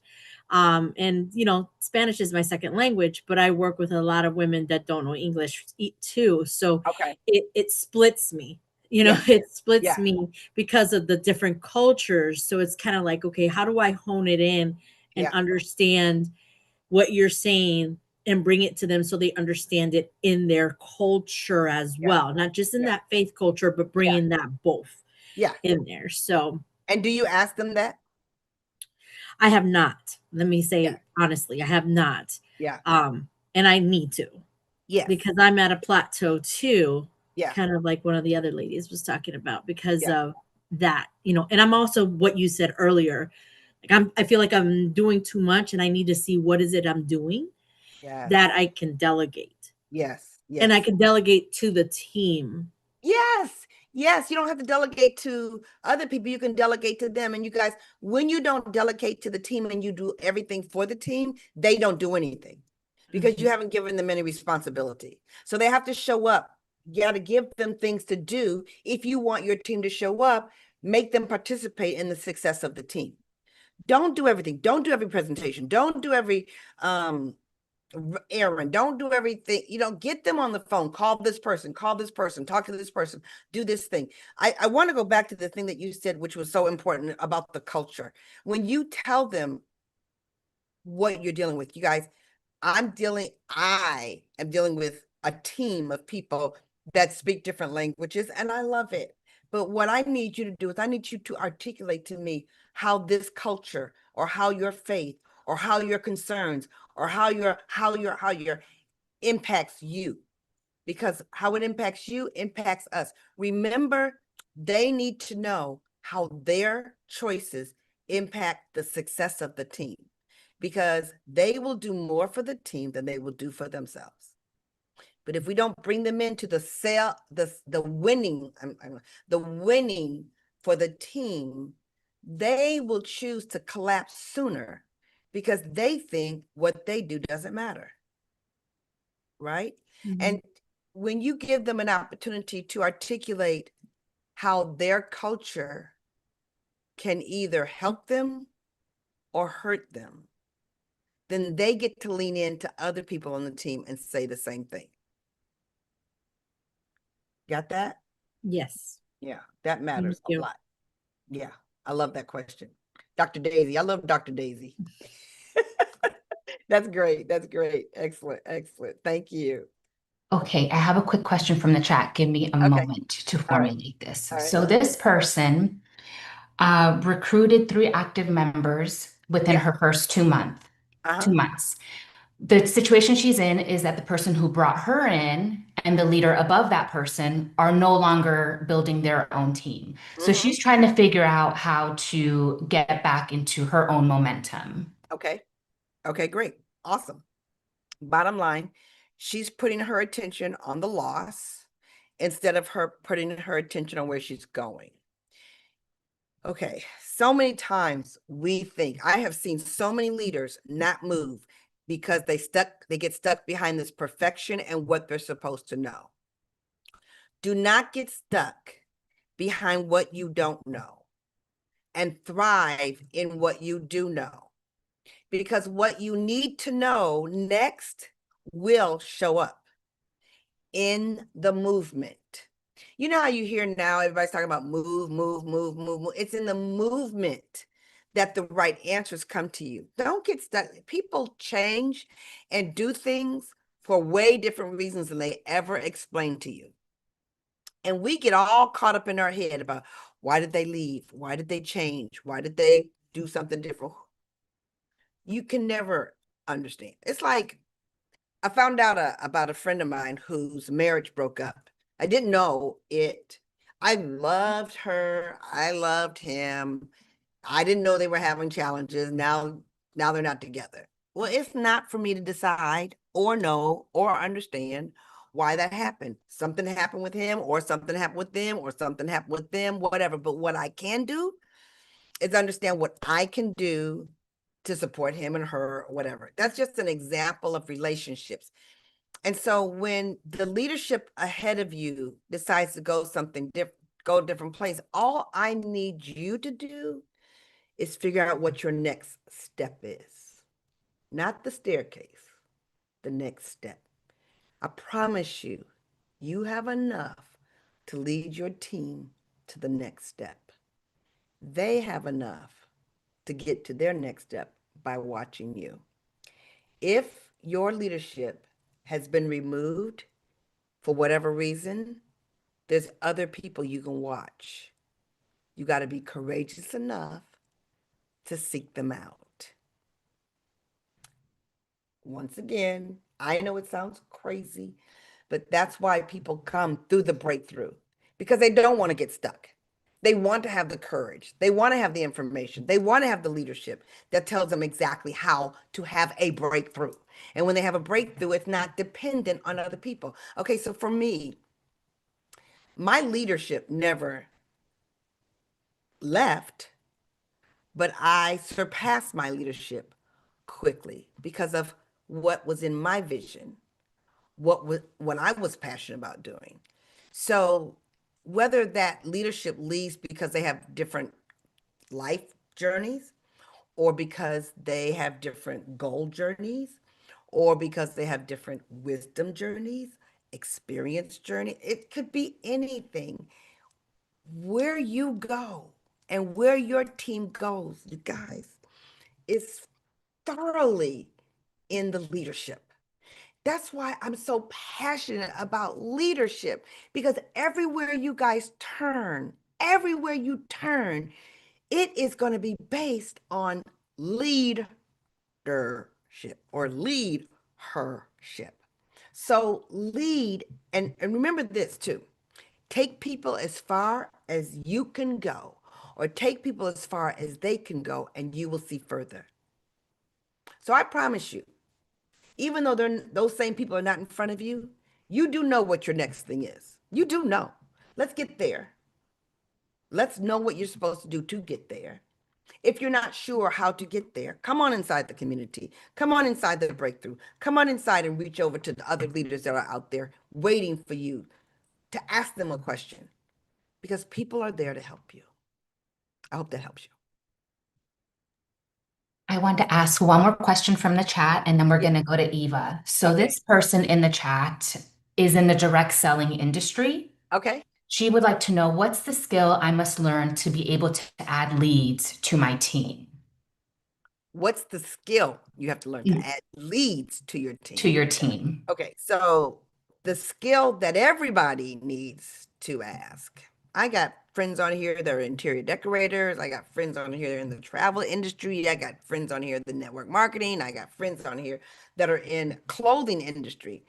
What you need is the ability for other people to know you are able to serve them. How do I allow other people to know I have something that will help them? In order to do that, you've got to be able to handle that you're going to meet people that don't need you. You're going to meet people who don't need what you're offering them right now. And that's the definition of no. Unfortunately, a lot of us do not tell people that we're there to serve them because we are afraid to get the no. And our fear of the no, of which I was there too, that's why you can teach this stuff because you've been there before. The reason that we're afraid to get the no is because of that fear thing. We think we are being an inconvenience for them. We think we're bothering them. We think that what they're thinking about us as opposed to what I can possibly serve them. So I think I was extremely successful because my job was to find the needle in the haystack. That meant I needed to talk to a lot of people so I could find out who needed me. Hello. Do you speak to enough people who need you? Okay, so people will say to me, okay, Gloria, I'm in sales, but I'd rather work behind a situation where people have to come to me. Like I have a retail store and people have to come inside the store. Well, now you're limited to the number of people you can impact because they have to first see it, want it, and walk in. And they don't know. Like, I teach this concept a lot of times where people are buying a mattress and they have to go inside the mattress store. And then the person who's selling mattresses walks up to them and said, would you like a mattress? Can I help you? That's what they say. Can I help you? And the person who walks inside the mattress store looks at them and says, no. Well, what are you doing in a mattress store? Because the only thing you're in a mattress store to do is buy a mattress. Hello. But it's just a habit of us saying no. So my thing to you is, if you want more people, learn how to talk. That's what my zip code system is about. That's how I have helped so many people in sales, in so many industries, learn the art of telling people you can serve them. How to tell them, how to do it consistently, how to become comfortable doing it, how to do it in such a way that you win, how to get over the fear of doing it, how to do it in such a way where your follow-up feels fabulous, how to do it so that you serve people, not run them down. There's a professional way to be professional. And you guys, everyone, listen to me carefully. Everyone who is successful at business is because they found a way to articulate what they offer to those who need it, even when it goes through going through people who don't need it. Your ability to do that is big. And in the breakthrough system is the course on zip code. And if you don't do anything but learn those 5 skill sets, it will quadruple your business without a doubt. Without a doubt, it does it. Okay, hope that helps. All right, Eva, you're Eva, up. my new friend. Hi, Eva. How are you? I'm good, Gloria. I'm so glad to see you. I'm so good. And you really hit it home at the retreat when I first met you, how important it was to tell my story. And I just to kind of review, I'm 70 and I retired from my legal nurse consulting business. And now I decided a month later that I'm going to go into holistic nurse coaching. And I get that telling my story can help others, and that's where I want to serve them because I think through my experiences and things like that, I can really help other women who are going through the same things that I've gone through. But I'm not sure I want to have a team, but Mhm. so I think at this point, I'm trying to figure out what my ideal client is. And Right. I have your educational piece that talks about that. Yes. So, and I guess that's my question now. I'm in school still. I'm still finishing up my school, have about 4 months left. Mhm. But I think that, the value that I see, that what I can learn from you is really, how do I get more clients? Not that I want, and here's my other thing. Yeah. I don't want to work too hard because I'm ready to just 2-3 days, Yeah. Yeah. which is why I, retired from my legal nurse consulting business. But so that's, I think the important thing is how I can get more clients. And Yeah. you made it so clear about telling my story. Right. You really did. Really Yeah. did. Even thank you so much, because I loved her story, y'all. She got a story. Now, here's the thing. We all have a story, but we all don't necessarily tell our story. And so Eva and I were talking and we were walking, and it's so easy to tell your story in a one-on-one environment, or when you get to know somebody, or uh, you're introduced to someone through someone else that you trust. So you start telling the story easy. But when you're not in that environment, what I'm lifting up in Eva and the rest of you is your story is critically important to people, whether you've built a trust relationship or not, because they need to see who you are. And what Eva's talking about, absolutely. There's a lot of entrepreneurial women who don't want a team, but they have to lead themselves, or they have to lead their business, or they have to lead their clients.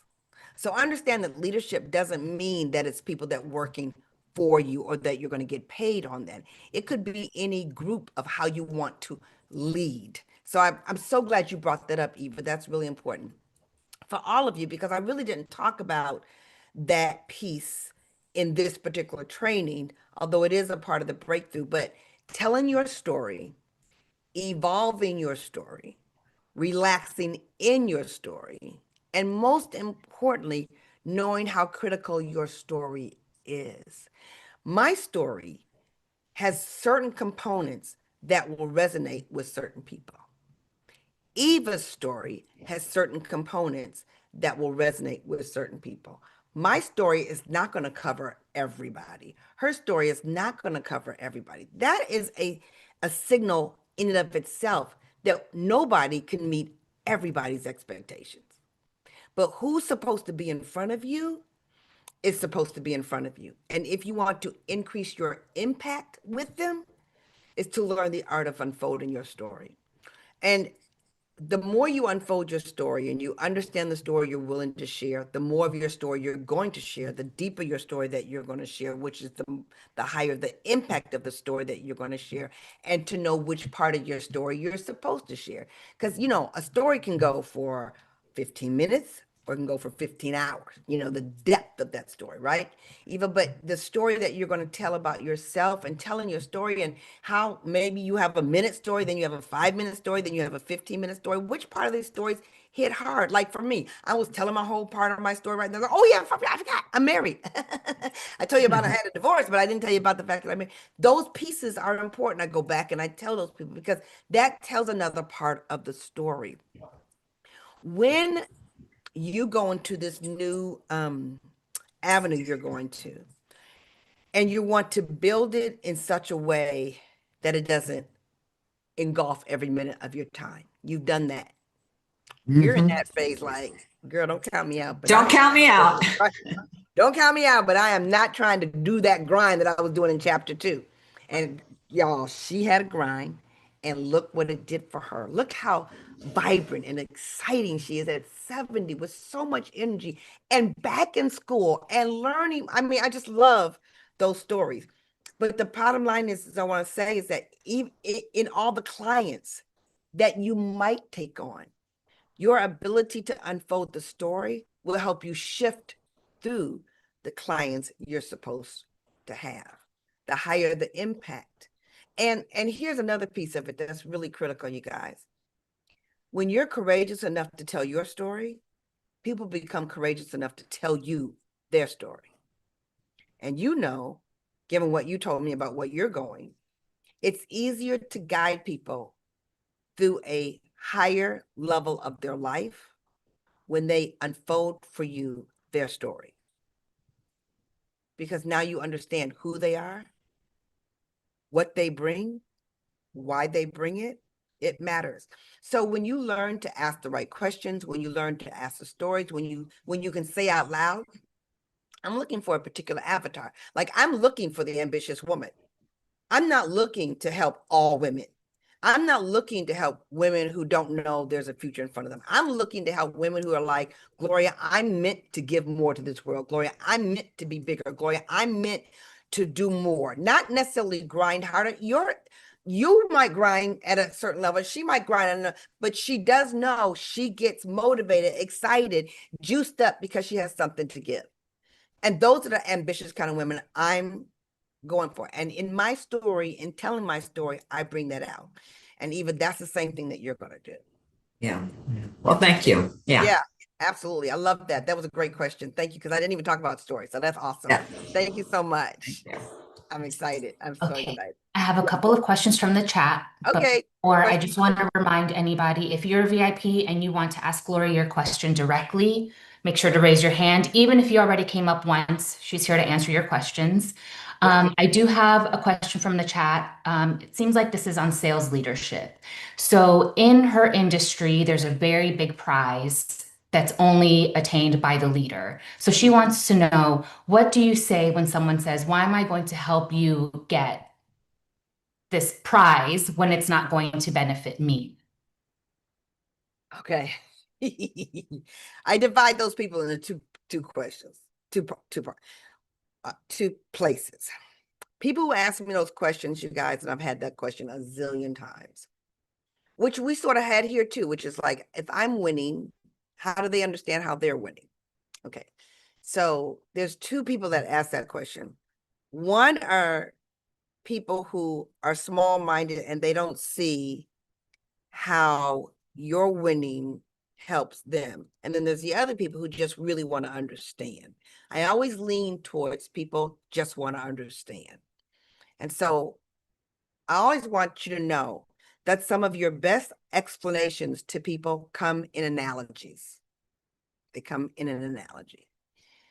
So I usually will go back to something that can relate to them. Like, let's say she's a teacher. And she's a teacher of people that are in the 5th grade. And the 5th graders are getting ready to go into middle school. And so she's teaching the class of 5th graders math. And that student over there on the left side, she understands. She understands geometry, blah, blah, she understands. But the one over there on the right was like me. She don't understand. Well, as a teacher, my job is to make sure the majority of people become better. My job as the leader is to make sure the one who doesn't understand is helped not just by me, but it's helped by the person who also has a very good understanding, her classmate. This analogy says that when I win, everybody who participates with me also wins. You have to understand that when you're part of this team, the individual person doesn't win alone. They win together. And because I chose to lead and I chose to get on this path, I will win this prize. However, me going after that prize opens up everybody else's idea to the fact that they can win as well. They may not want to win the prize that I want. They may not want to win the way that I won, but most people need to know they can win. And my winning inspires other people to win. My winning inspires you to win. And I know that. So I go hard in the paint for me to win, not just because I'll win this thing. It's because I become a winner. When you become a winner, other people win with you. There is no one that wins individually. No one, even if they're an individual contributor. Even if they don't have a team, They don't win alone. Their clients help them win. And here's the thing, you guys, when I get up every morning, I created an affirmation for me that takes me where I want to go. And it goes like this: I'm grateful. I'm generous. I'm loving. I'm kind. I'm passionate. I'm powerful. I'm whole, and I'm wealthy. To me, when I have all those other things, I'm wealthy.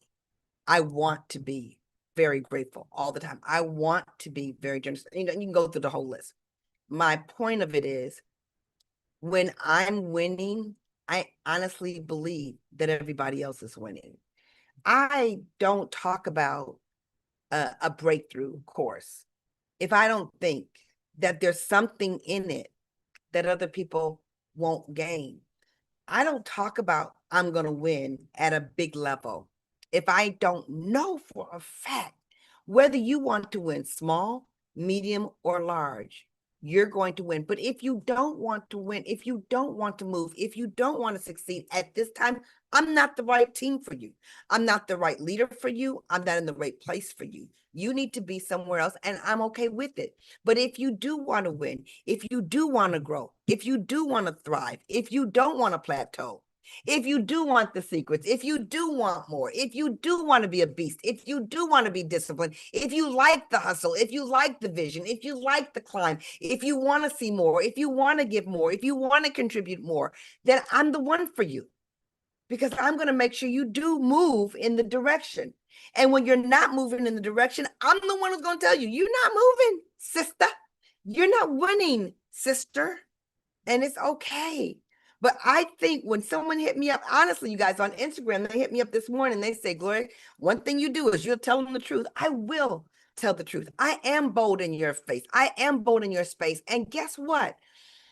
Therefore, I built so many other leaders because they became bold. I built so many other leaders because they learned to love to win. I built other leaders because they learned that their winning inspired other people's winning. I built other leaders because my standards became their standards. And I would not let them shrink their standards because they were uncomfortable. I really hope that helps. I really hope that, someone just sent me a message. Oof. Someone just sent me a message that said to go back. Let me see if I can. To the screen that talks about what someone gets in the breakthrough. Up, yeah, up. Yeah. Yes.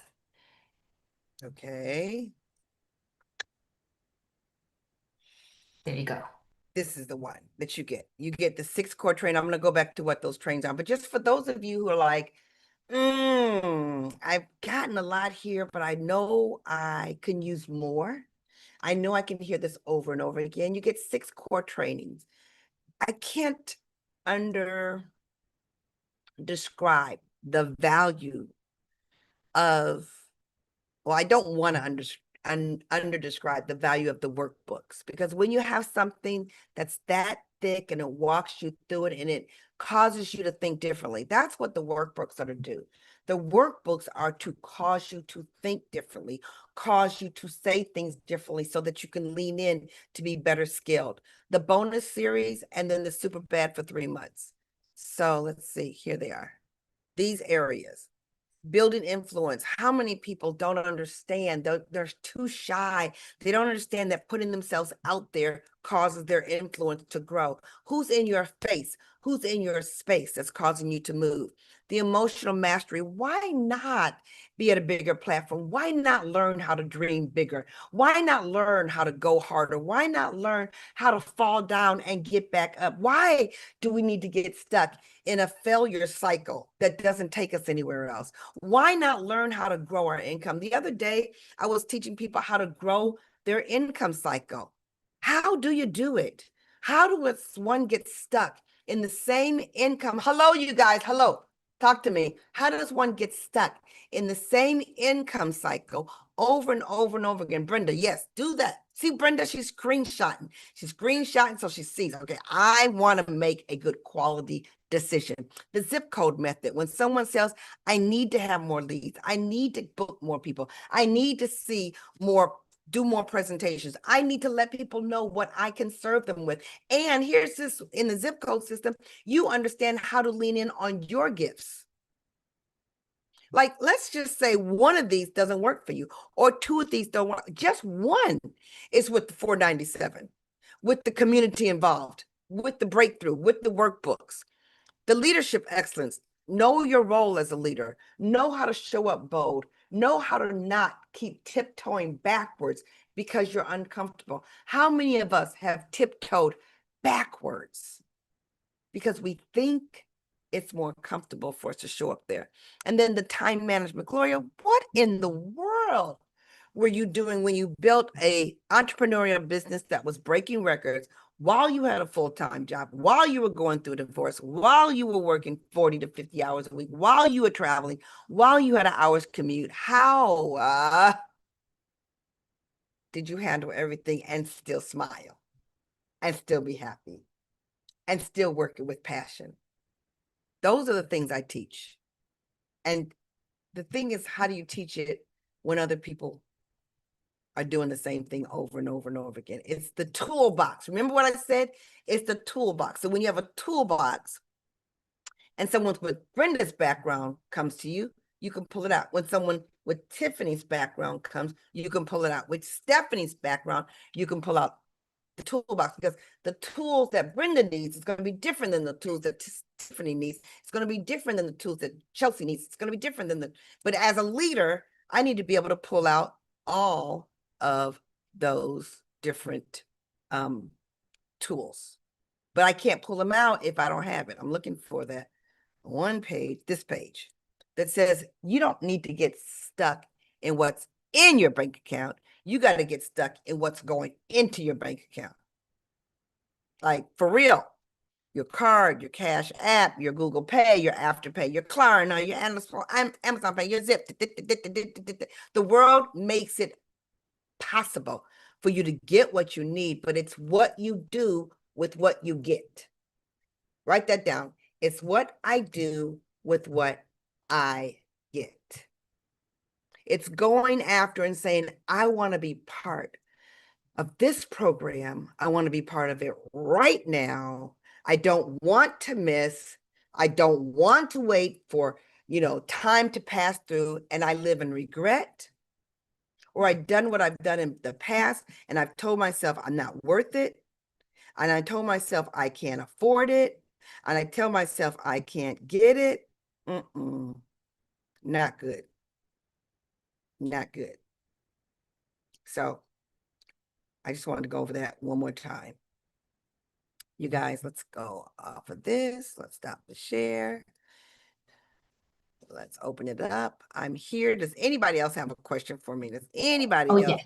Okay, more questions. Okay, good. We don't have raised hands quite yet again, but we do have some questions. Okay. So Heather in our VIP chat asked, how do you build and align momentum? Now she's in direct sales, but I would imagine that this goes across all teams. How Okay. do you build and align momentum? How do you build? Okay, so here's the thing.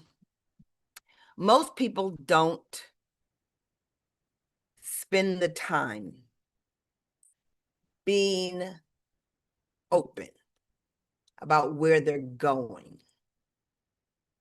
They tiptoe where they're going, or they don't even know they need to share where they're going, where you're going for the month, where you're going for the quarter, where you're going for the year. Where are we going? Number one. Number two, why are we going there? Why did you pick that place? What's the short-term results and what's the long-term results of us going there? What's the benefit of it? Why did you pick it? Why does it make you happy to do that? I think that a large part of building momentum is first sharing why it's important to you. Why you think we're going to benefit? What's going to be the joy? And not you guys judging what causes you joy. This is what I tell people all the time. Why are we spending time judging people on the choices of their goals instead of embracing if that's the goal that works for you, then let's go with that goal. You know, so many times I tell this woman's story because it hits me so hard. She was excellent in her job, excellent in her business. It was her business, excellent in her business, but she plateaued. And she knew she plateaued. And she couldn't understand how to get to the next big level that in her mind she knows she wanted, but she kept stalling slash plateauing. Well, the reality is she didn't have a passionate goal. So we started talking about what would be passionate for her. And we started talking about her family, her sister, and her sister had 4 children. And they had been working very hard to um, buy a house. She wanted to support them when I started asking her, what could she do for someone else, not herself? Because that's where her passion needed to come from. She said she could take her friends, I mean, her sister, and their 4 children, her nieces and nephews that she absolutely loved, to Disney World. I said, well, here's what we're going to do. We're going to send them to Disney, and you're paying for everything: flight, hotel, food. He, the husband, and her sister will not be allowed to use their credit card. You're going to do everything because she could. And when she called her sister started crying. Her sister's husband started crying. Can you guys even imagine the passion it put in her heart? You do know a couple of months later, she called me and she had reached a higher level because of the passion she put in that caused her to do the work she had not been willing to do before because it was something that she was going to do for someone else. So many times our passion is tied to other people and we don't consider that professional. So we pick a passion or we don't pick a passion and we just we're in that hamster wheel. We're in that hamster wheel. And so therefore there's no alignment, there's no conversation, there's no passion, there's no purpose, there's no fall down and get back up. You fall down, you lay down, you take a nap, you rest, you wake up, it's a new season. You might get back up when there's you got to get up faster. And when you do something for someone else, it causes you to do what you want, what you weren't willing to do for yourself. I hope that helps. Okay, Monica, that's my story. Okay. We've got somebody, but I have a great question and I just wanted to address it. So someone asked when the course starts. And so I just wanted to clarify that as soon as you sign up, week 1 is available immediately. The rest drip out over the next 6 weeks. However, our next live Q&A that you get with the Superbad community, the 3 months, our next live is Tuesday, February 17th, also on Zoom. So just wanted to clear that up.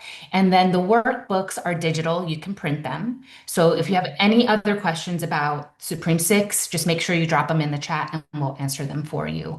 Latressa is back up. Hi, Latricia. Hi. I'm trying to press these buttons fast enough. Yeah.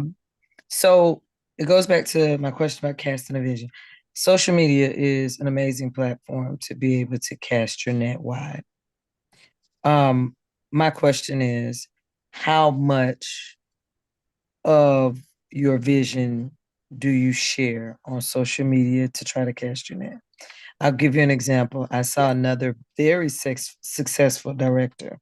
One of her team members just finished, you know what I'm saying when I say Premier Club and all of that, a level. And then, so I thought it was very bold. It took me back for a minute, but then I thought about it like, how does anybody know? But they literally put their goals up there. Here's where I'm at. Here's where I'm winning. This is where I'm going. And I'm looking for more people to be able to get on board with this success. And I've been feeling like, I feel like Holy Spirit has really been speaking to my heart about like I've gifted you with the ability to be able to share vision and write it and make it plain for as many people as possible. See who can grab it and run with it. Mm-hmm. And I think my limiting belief is the fear that people will see me as, I have to say that out loud so I can kill it. Yeah. That people will see me as this person that's trying to just, I don't know, sell to people, but I really believe what I'm offering will change your life. Like I believe that because I'm not gonna get behind something that's not life And you are changing. selling. You are selling. Yeah, yeah. Don't get it twisted. We're selling. We're all selling. We're all selling our ideas. We're all selling the vision. We're selling the opportunity. We're selling the product. We're selling my time. We're selling my vision. We're selling my excellence. We're selling my wisdom. Go ahead, finish your sentences because I want to So make sure. how, I mean, I'm following down this road. How Okay. much uh do I take advantage of the technological platform to be able to cast my vision and be able to get in front of more people with what it is that I'm offering that I Yes. believe will change their life? Right. Okay. So I think the other side of that question could be is I don't want to be so bodacious. I don't want to be in people's face. I don't want to come across um, inappropriate or whatever. So here's what I want to tell you. You should definitely, oh, my car. Okay. You should definitely let people know where you're going because it inspires other people to go. You should definitely celebrate with people on social media who you care about. And I just assume everybody cares. I just assume everything's positive. I don't have time to try to figure out who's going to be excited about this and who's not going to be excited about this. But what I don't want people to do is think that everybody you have is on your social media or feel like that's the only place you're going to go get people. I Right, think the social media piece that I love is what can I do to give to you that's going to help you better? What can I do to give to you that's going to help you better? Because if I can give to you, it's going to help you better. Whether it's a dream, whether it's a vision, whether it's a product, whatever it is that I can give to you, whether it's I'm showing your success or sometimes I'm showing confusion. Like today, before I did my face, I started videotaping what I look like before I did my face and after I did my face because I believe it's going to help some people, right? So I think that what I find people who need to increase their influence on social media, they're so afraid to put themselves out that they don't do anything. And people who want to become leaders need to understand people lead because you lead because of what you're leading people to do will help them in some way. But they get to choose if they want to be helped or not. So I want to tell everybody here, if you want to be good at using social media, use it. If you want to be good at posting on social media, post. If you want to be good at leading through social media, show yourself. Don't always show others stuff because leaders are choosing to influence others through their choices. Does that help you? And then yeah, I believe it does. watch what grows. Watch where people respond. Watch what people say. But it comes from a place in my heart that says if I'm talking on here, I got something to share with you. It'll make a difference. It comes from my heart that if you join this breakthrough, it's because you are tired of not succeeding. Like you're tired of not succeeding. The reason I said, I want to say, if you are plateaued and you need elite secrets, once you understand these secrets that I'm talking about, you can then implement them to the best of your ability. Will it be the best when you start? No, but you keep implementing, you keep implementing, you keep implementing, you're going to get better and better and better. The person I am today is way better than the person I was 2 years ago. And it's way better than the person I was 10 years ago. But if I waited to become that person, I wouldn't have got nowhere, which is right back to what you're saying, or what I said at the beginning, which was if you wait for perfection, you've given up your power. So show it. See the one, and here's the other thing that you've shared with everybody by that question is If I saw it on social media and I liked it, it made me feel good. I need to do the same thing. Does that help you? Yes. Great. Yeah, that's what I needed. There. I can't wait to see you there. I can't wait to see you there. Thank you. You're welcome. All right, Gloria, I think some people are being shy because I'm not seeing any questions Okay. at this moment, and I Yeah. can't believe that. Yeah. So I know people like, real, we're still here. Yeah, we're still here. Is there anybody got a question to me, a situation, a circumstance you want to share? You get to Ooh, lean I in. got I one. get to answer your questions. Tell me. Okay, I do have one. Is Yeah. there a way to identify those women who truly want to do something different in their lives? Ask me that question one more time. Is there any way to identify those women who truly want to do something different in their lives? Okay. Identify those people first. They come into your circle so that you can talk to them, I'm assuming, but it's in the question. It's in the art of asking questions. Really, it's in the art of asking questions. So here's the thing that I always ask people. Tell me about a time in your life when you blew yourself away with your courage. They all have stories. I had to leave the situation. I had to move across town. I had to move across the state.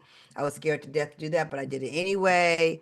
They got stories. So the first thing you do is you remind them when they were super bad before. Tell me about a time. Tell me why you're in this moment right now. What is it about your life you want to change? I don't know anybody in the world that doesn't have something about their life that they don't want to change. So I stay in that conversation with them and they'll say something like, I don't know. I said, don't think again. Because I believe my job is to help you deal with whatever you're thinking about before you go to bed at night. I say that a zillion times because I believe that before you go to sleep, you're thinking about what you're worried about when you wake up in the morning. So what is it? And again, teaching people how to say out loud what they need is the first step for them moving towards doing what they need. I step into my place to lead. Someone asked me, a friend of mine asked me, going, what's your theme for this year? What's your theme? What's your theme? I was like, I need a theme. They're like, yeah, you need a theme. It is true. I do. I need a theme. So my theme is decide to lead. My thing is decide to lead.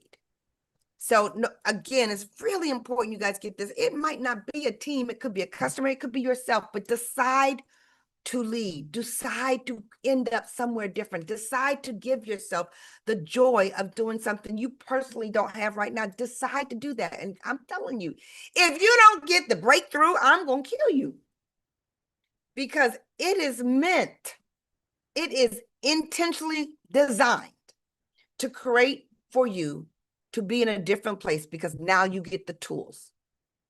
And once you have the tools, you'll stop saying, I can't afford it. And you'll start saying, I'm going to go get it. And when you become a go-getter, and when you have people on your team that are go-getters, and you could leave behind, remember, you don't have to let anybody go. You keep going, they let go of you. That's how you run this. That's how you run this. That's how you stop being afraid of fear and stop being afraid of success and go and create. Ooh, child, I can get to going. I can get to going. I have someone for you in VIP. So Brenda has her hand up. We're going to bring Okay. her up. And then I have a couple great questions from the chat after Brenda. Okay. Awesome. Awesome. Hi, Brenda. You're on mute.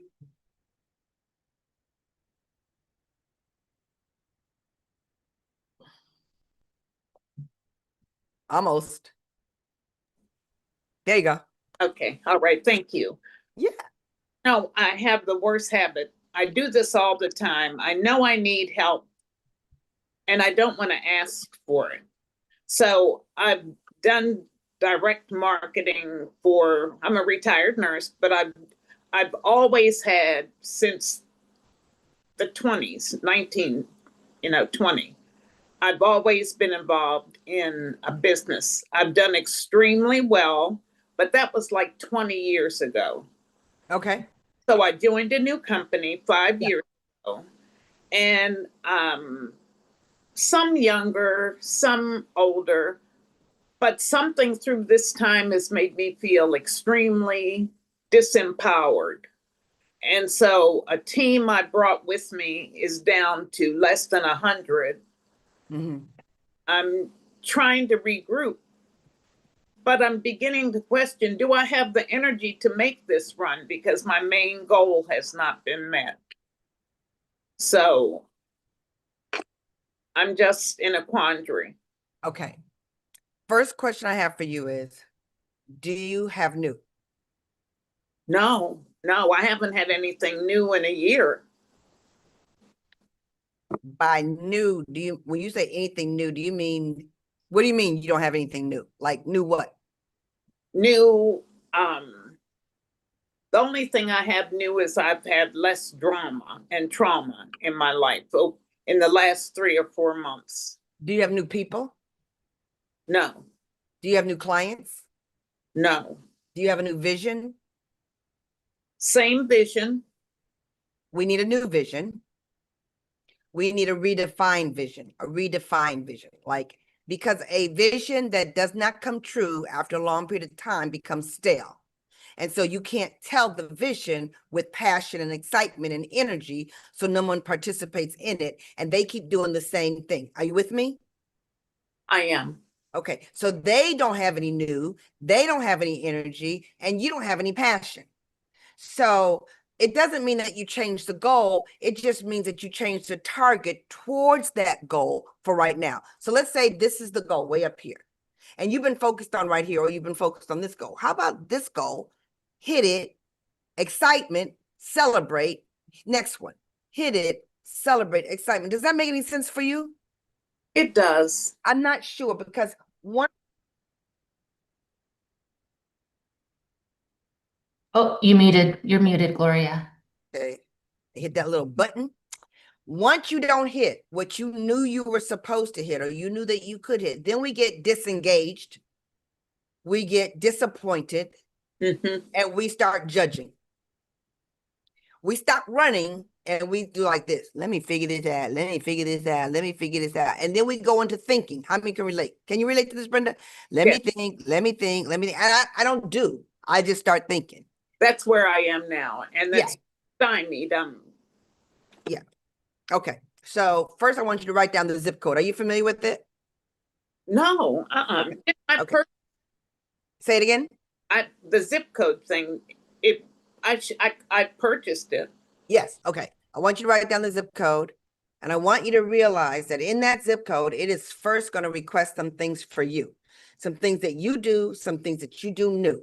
When you start doing the new, when you start doing the new things, the new habits, it's going to bring an energy and an excitement and a fear inside of you. But the fear, the good part about fear is fear makes you figure it out. When you're in fear and you don't give up, you figure it out. Now I could ask Brenda. Okay, let's role play a little bit. Brenda, tell me about a time when you were super bad all day long. I've always really, people respect me for my confidence and how they perceive me. Okay, very good answer. Tell me about a time, a project, an event when you were super bad.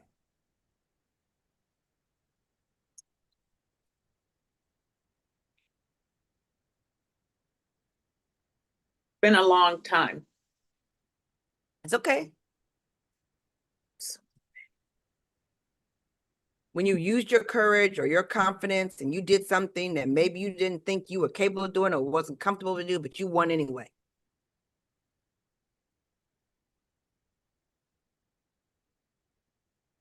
Sad, I can't think of anything. Are you sure? Mm.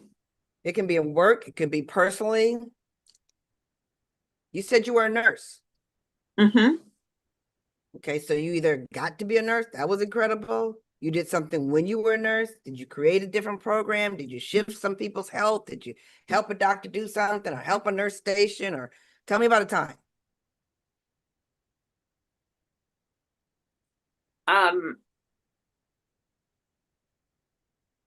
If this is personal, I had to take an action against a family member, and I knew I would be judged for it. And I had to go to court through the court system. It was really traumatic, but I did it despite what I knew my family would not understand had to be done. Yeah, that was my last one. Okay, you guys, right there, Brenda, right there. It was creative. It was courageous. It was alone. Eagles fly alone. You had to get resources, lawyers. You had to do things that you didn't think you could afford to do. You had to go places you had never been before. You had to articulate to people your story that you didn't necessarily want to do, but was required in order for you to get what you had. Am I talking to you now? Yes, you certainly. Do you remember that woman? Oh my God, yes. No one forgets that woman. Once we remember that she was once in the, she never runs away. She might go to sleep, but she's there to be awakened. Right? So that's when I deal with you are capable of the new. And if you have people that are watching you and they're not moving, remember this. If you have a team, your team will only do half of what you do.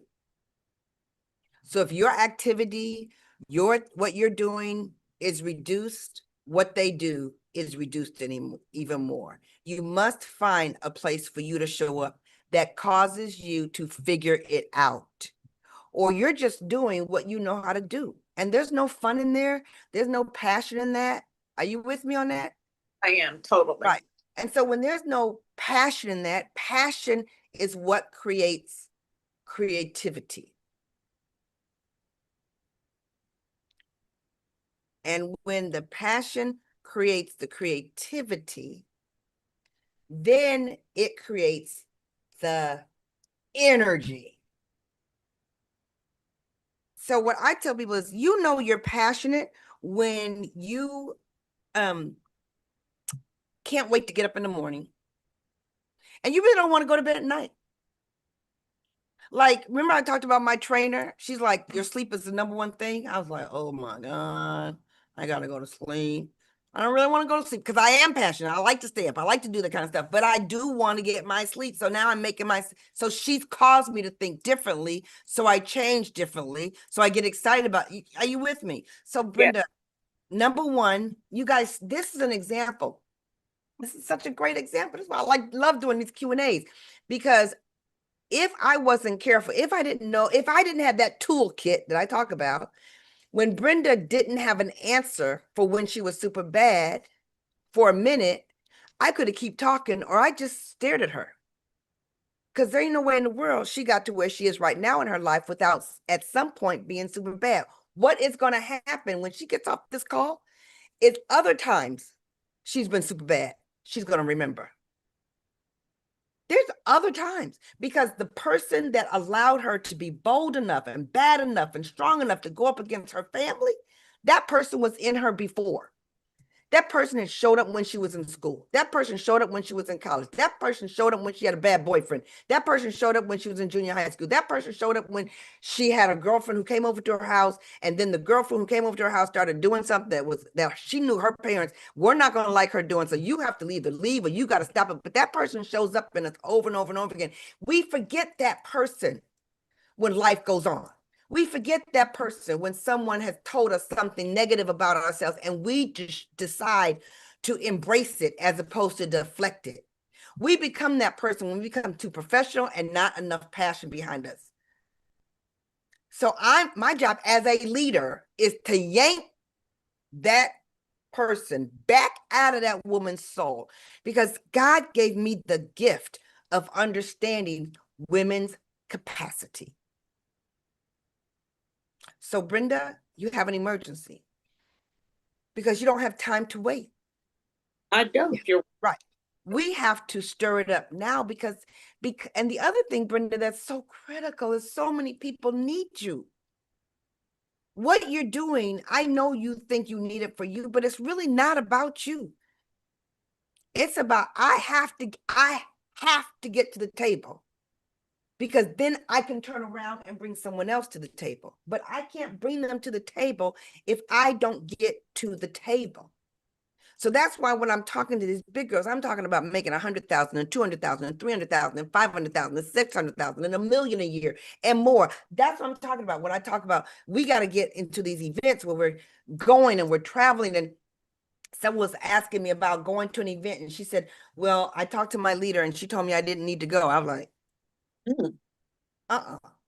you need to put your body in the place and the space where it's going to be shifted. And I don't care if it's inconvenient. I don't care if it's expensive. I don't care, because if you don't do something for you, it's not going to get done. And that's why I'm telling you guys, I want everybody that's listening to me right now, I want everybody to look seriously at the breakthrough and make a decision. Purchase it now. Purchase it while I'm in your face, while I'm in your space. Because the minute that doesn't happen, you can go easy into that place of excuses, not right now, maybe later, blah, blah, blah, blah, blah, blah, blah, blah, blah. And the next month, we're blah, blah, blah, blah, blah. And the next month, we're blah, blah, blah, blah, blah. When you need to be there right now. And I want you guys to think, take a sheet of paper, write down 5 women that you know, invite them into glorymayfieldbanks.com, invite them onto my site, tell them, I loved what she was talking about. I loved her energy. I'm going to find her on Instagram and I'm going to go to her site to see what in the world is under glorymayfieldbanks.com, because if she can be super bad, I can be super bad too. And I want to know how. Invite other people to be a part of what you've loved. If you're on here with me still, there's something here for you. Are you there to keep it for yourself, or are you there to inspire other people to get more out of their life? We live in a time where you guys, I say this all the time, we live either in blah, blah, blah, blah, or tick, tick, tick, tick, tick. Time is moving. And if I stare and I don't do anything, I'm going to get disappointed. So Brenda, thank you for being an example, because that was an excellent example. Thank you. You're welcome. You're welcome. New. All right. I do have a couple more questions for Okay. you. All I right. just want to remind the people that are on the call with you that purchased the breakthrough. By now, you've got an email with the link to it. You have a text message with the link to it. Week 1 is already unlocked. And the timer starts when you log in. So your 6 weeks will roll out starting when you log in. So you want to click that link today. And then we have a question in the chat that's kind of relevant to week 1, building influence. Okay. He wants to know, where did my question go? How do I attract like-minded people? I love that question. Okay. Sometimes people ask me, like, Gloria, how do you find the people that you found? Step number 1, I was clear what I was looking for. I didn't get caught up in judging them. I got caught up in what I want. Eva wants a certain type of clientele that she knows she can help immediately. She needs to make a list of what she wants. You might want to know the type of client that you want. You need to make a list of what you want. You might want to know the type of people you want on your team. You need to make a list of what you want. You need to narrow that list down, maybe the top 5 or 6 or 7 things, but not make it a really long list, but a long, tight, describable list of what you're looking for. Because first, you have to understand you manifest what you think about. So if you don't think about it, you get everything. Do you really want everything? You want to accept everyone without judging. But if you want to draw the right people to you, you got to know what you're looking for, walk in that world, talk in that world, act in that world. Like, for instance, when I was telling a woman yesterday, I was coaching with her, I said, you need to improve your look. Well, she had to improve her look if you want to attract those kind of people. You have to increase, I've changed some things about myself. I changed some things about myself without losing myself. You guys, don't be afraid you're going to lose yourself. You're only going to improve yourself. So what is it that you want did you guys hear me say at the beginning of this, I'm looking for ambitious women? I'm not looking for all kind of women. I'm not. I'm looking for ambitious women who are willing to do the work, willing to hustle, willing to grow, willing to understand their responsibility. I do not embrace the fact of working with women who are not willing to help someone else. I want you to get to the table and turn around and help somebody else at the table. I'm not interested in you just improving yourself and not improving anybody else. That's why I'm looking for people who not only are ambitious, but are willing to invest in themselves because you can't give what you don't own. If you don't have the tools, you can't do it. So I guess it first starts in your head. So when I first started selling for IBM and they started telling me the type of people I need to sell, like if I'm selling these $2 to $4 million computers, I needed people who are willing to listen to me, willing to trust my judgment, willing to ask me the correct questions, the people who had time. But mostly what I needed was people who needed a solution. Because at IBM, you sold solutions. So if you don't need a solution, you don't need what I have. And I'm okay with that. So what is it? Then when I started selling skincare, I wanted professional busy women who didn't like to shop because I was a professional busy woman who didn't like to shop. I liked having things, but I don't like to go to the mall. I don't like, and there's so many people who love to shop. They love to go to the mall. My daughter's one of them. Woo! Yeah, she loves to go to the mall. Me? Mm-mm. Don't want to do it. So I want people that are like me because I knew how to serve them. So I attracted those kind of people to me. I really did, you guys. So I know it sounds so crazy, but number one, know what you want. Number two, write it down. Number three, pare it down to something that works. Number four, be bold about it. Say you want it. And number five, stop judging people. Let them shift themselves out of it. Because I'll say to you, are you ambitious? Are you an ambitious person who wants to be super bad? Super bad means unapologetically powerful. Do you want to be that? If you say no, I'm not the leader for you. It's okay. There's other people for you. But for me, you got to want to be super bad. Like you got to be wanting to go through the tunnel. You want to sit there and like do it with me. Okay. If they want to be, I tell them that. Like if you be, I'm not the one for you. But if you were willing to push, to go, to hear, I got that for you all day long. So I don't care if you cry. I don't care if you're frustrated. I don't care. That's only for a minute. More is waiting for you on the other side. Okay, Monica, that's how you attract a person. All right, I have a question in the chat from a VIP. Okay. This person, she's a person who's scared of rejection, which starts to be a barrier to find leads so that she can succeed in her entrepreneurial business. Yes. Knowing that she is a successful leader in her full-time job, Yes. but struggling to find the way with her own business. Yes. So what should she do to bring that successful lady from her full-time job into her entrepreneurship? Okay. Okay. If you are afraid to get leads and tell people about what you're doing, if I heard that correctly, you're more focused on what people are thinking about you than you're thinking about what you're giving other people. So you need to take a sheet of paper and really write out what you give. You need to take a sheet of paper and understand the gifts that you give. You haven't really sat with yourself long enough to know your gifts. Okay, so for me, I know I have the gift of charisma. I know I have the gift of energy. I know I have the gift of strategy. I know that about me. To me, those are like my top three gifts. I remember denying those gifts. I remember when people say, "Oh, Gloria, you're so charismatic," and I was like, "No, I'm not. No, I'm not. No. Oh, Gloria, no, I'm not." And then God said to me, I've told this story a couple times. He said, "Listen, I opened up your head and I poured inside you energy. I poured inside you charisma. I poured inside you strategy." Okay. I didn't give that to her. I opened up her head and gave her her gifts. And I opened up her head and I gave her her gifts. The problem is you're not accepting your gift. And the problem is until you accept your gifts, You can't help them understand why they've been giving their gifts. Now I know what my gifts are. Now you guys need to find out what your gifts are. Number one, identify what those gifts are, identify which ones are your top gifts, and learn how to give them away. So therefore, when you offer your services to someone and they say no, understand this. They're not saying no to you. They don't know you enough to say no to you. It's not what you say. You didn't say it right. It's not how you look. You don't look right. It's not when you did it. You didn't do it at the right time. It's not those things. It's that you didn't say anything enough time to find the yeses. If you know what you're giving them and they say no, it's okay. And here's the other thing.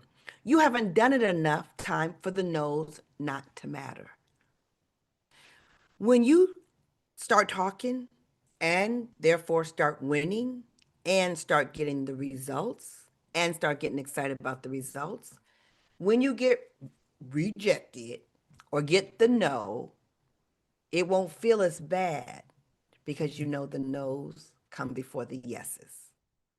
And you learn to celebrate. You have to understand the profession. And if you're in sales, you have to understand that you don't get to the yeses without going through the no's. So all that fear, I'm just here to tell you, that's what I do so much when I talk about don't hug them, push them. Like I took a woman out and this is many years ago and she needed to get leads and people just kept passing her by, passing her by. I said, just wave goodbye. Say goodbye to your money. Say goodbye to your entrepreneurial venture. Say goodbye to your success. There she goes again. There's another sharp woman. Just wave. I literally told her to take her hand and wave goodbye because your decision to become afraid isn't going to service you. Think about what you're giving to your. Okay, so that woman I told you about Disney, when she got afraid, think about those 4 kids not able to go to Disney because you didn't push past your fear. Now she can talk to people. So ask yourself, what have you done to build in yourself the ability to go past the fear? Because in order to become successful, in order to win, you have to find the courage. And courage doesn't end up in your lap. Can I say that again? Courage doesn't end up in your lap. You have to get the courage. You have to work for the courage. Just like breakthrough doesn't happen in your lap. You have to sign up for breakthrough. You have to listen to breakthrough. You have to print the workbooks. You have to do the assignments because you decided I am not going to be in this same plateau place. When I look around and I see other people thriving and I'm stuck. No, man. No, no, and no again. I am not going to stay stuck. I am going to win at life. Bigger, better, and thrive. I'm not going to be in that place where people told me I was going to be a loser. I'm not going to be at that place when people said I used them. I'm not going to be in that place where people tell me I can't. No, no, no. Just because the Ravens didn't win this year doesn't mean they're not going to win next year because they're going to do something different if you like football, like I do. Okay, sorry, Monica, I went to the football thing. It's okay. It's okay. I know. We can't control it. I have one more question for you. Okay. We did have a few people that joined in late. Can you just remind them on the link, the breakthrough? Okay. Bring up the last question. Yes, yes. Okay, let me just give you guys really quickly. Number one, thank you for joining me on this free masterclass. I truly hope that it gave you everything you want.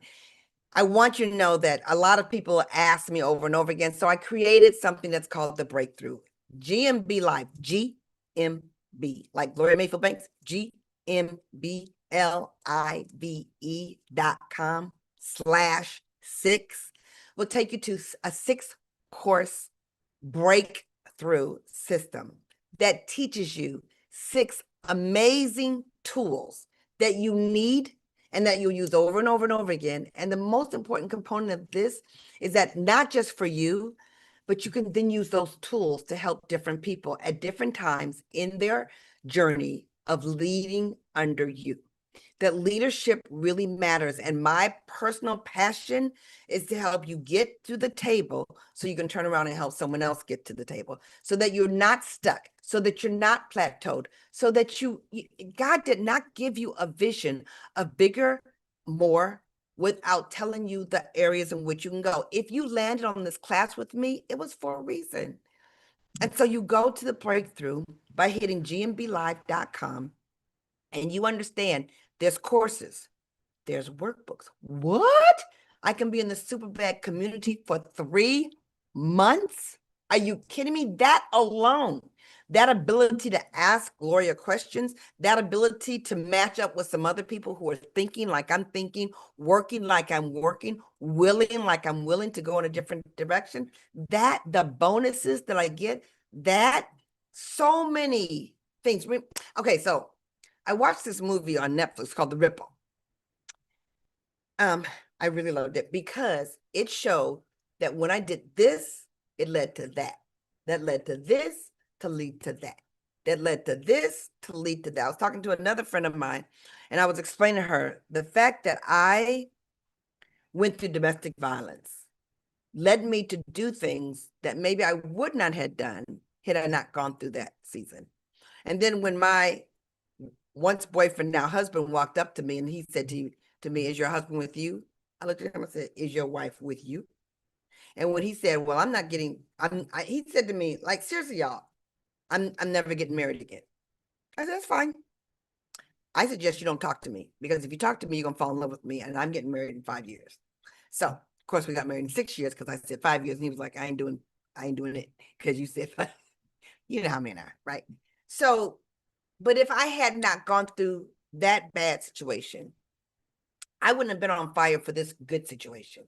And that bad situation led me to do so many different things in this good, you know what I'm saying? It's the ripple effect. So that's why, when I talk about the breakthrough, I'm passionate about it. I priced it at a value that you'll be blown away with it because of what you get on the other side of it. Okay, Monica, girl, I can start talking. Who had a question? Okay, it's okay. You're going to love this question. So she says, you speak of passion. I'm moving out of nursing, which I'm burned out a bit, and moving into insurance, but I'm not passionate, but want to help. How do I ignite passion? You're not passionate about what you're moving into? Is that what she just said? That's what it reads like. She's moving into insurance, but I'm not passionate, but want to help. How do I ignite passion? Okay, well, you might answer in there real quickly for us to see. Are you saying you're not passionate about what you're doing, or you're not passionate about insurance? Or you want to be more passionate about what you chose to do, but the passion's not there. So while you're answering that or looking in that, my question might be, are you feeling not passionate because you're afraid that you don't know what to do? Because if you're moving for something into something that, if you're leaving nursing and you're going into something that you're not passionate about it, I would say, stop yourself real quick. Emergency. Don't go into another industry you're not passionate about, because then you'll get stuck again. But if you're passionate about where you're going, but you don't have the passion right now, I would tell you to find a passionate goal that's smart. That means it's specific, it's measurable, it's attainable with rewards and a time frame.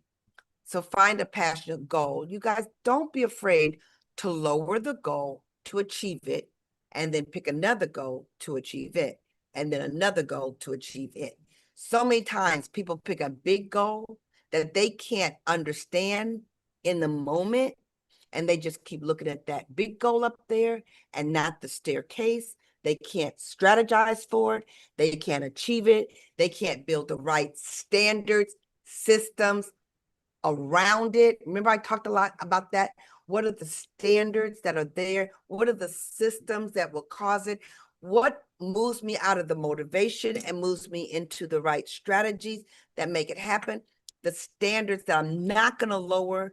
What's the most important goal that I need to reach next that causes me to go into the toolkit? to do what I had not been willing to do before that I'm willing to do now to achieve what I have to achieve. That's what I say.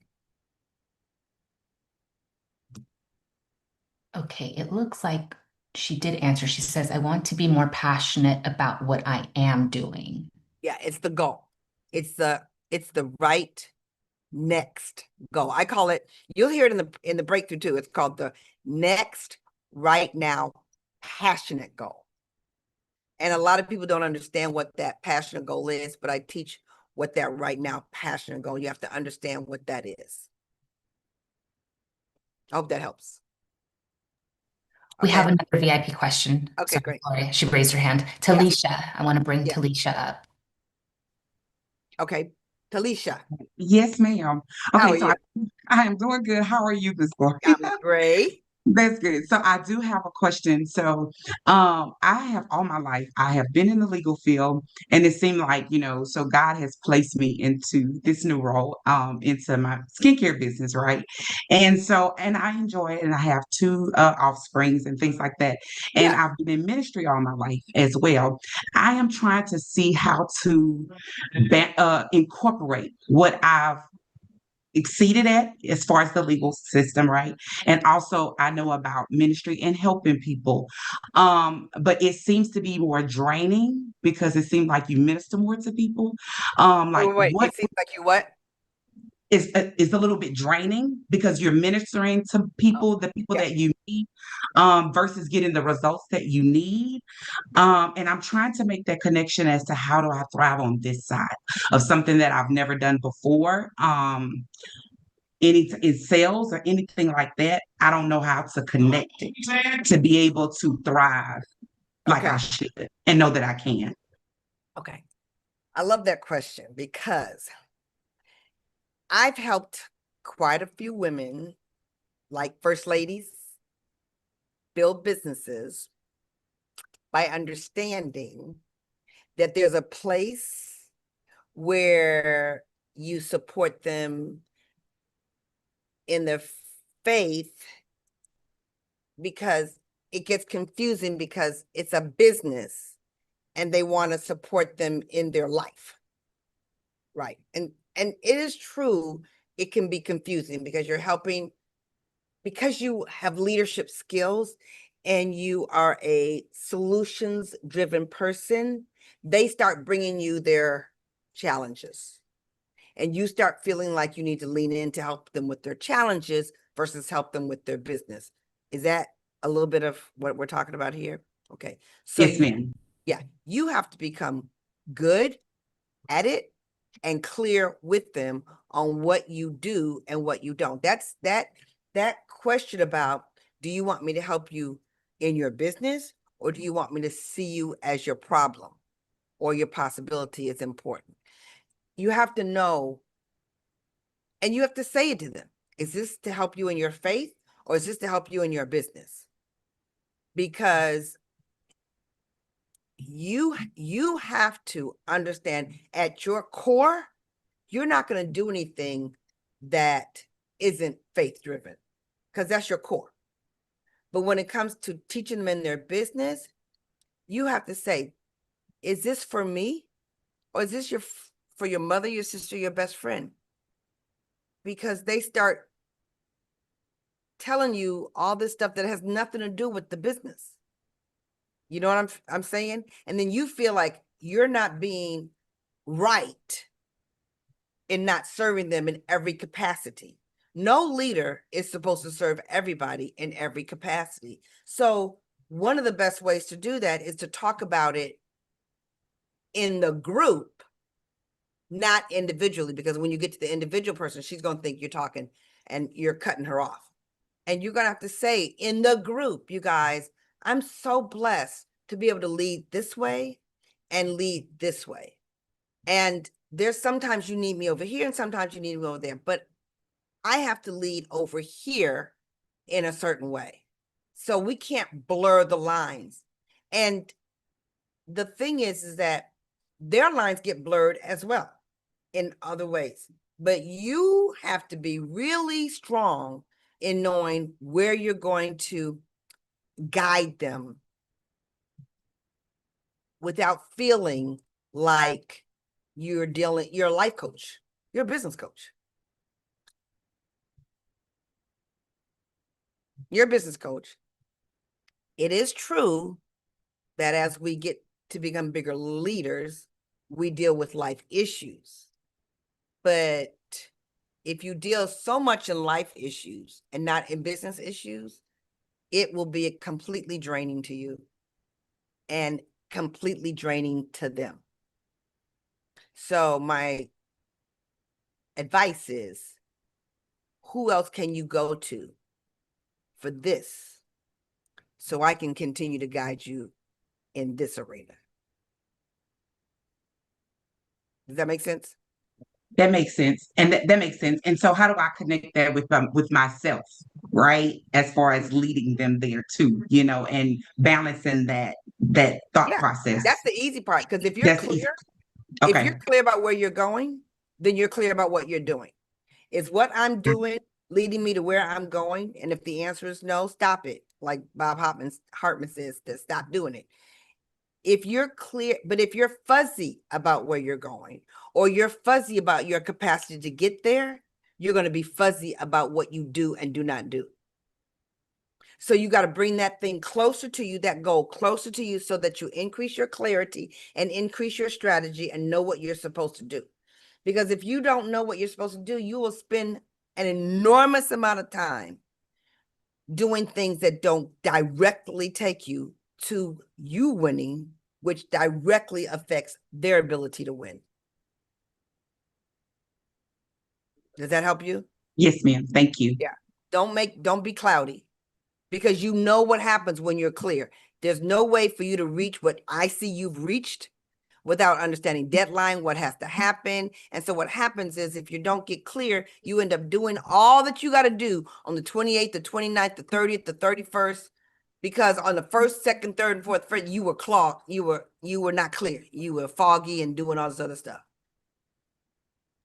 Yes, thank you. I Let's appreciate win, that. y'all. Let's win. You're welcome. You're welcome. You're welcome. You guys, I am so excited that you joined me today. I'm so excited that I have all these new girlfriends that are with me, and that we have places to go and things to do. I want to connect with you. I want to connect with you on Facebook and on Instagram. I want to connect with you. So you go to glorymayfieldbanks.com, because that way you're in my circle, in my email.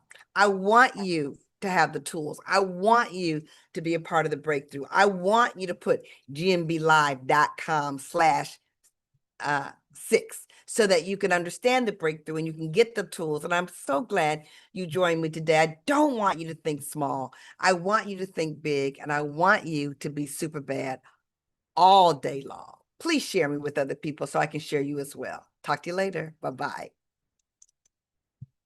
See you guys. Thanks for hanging out with me.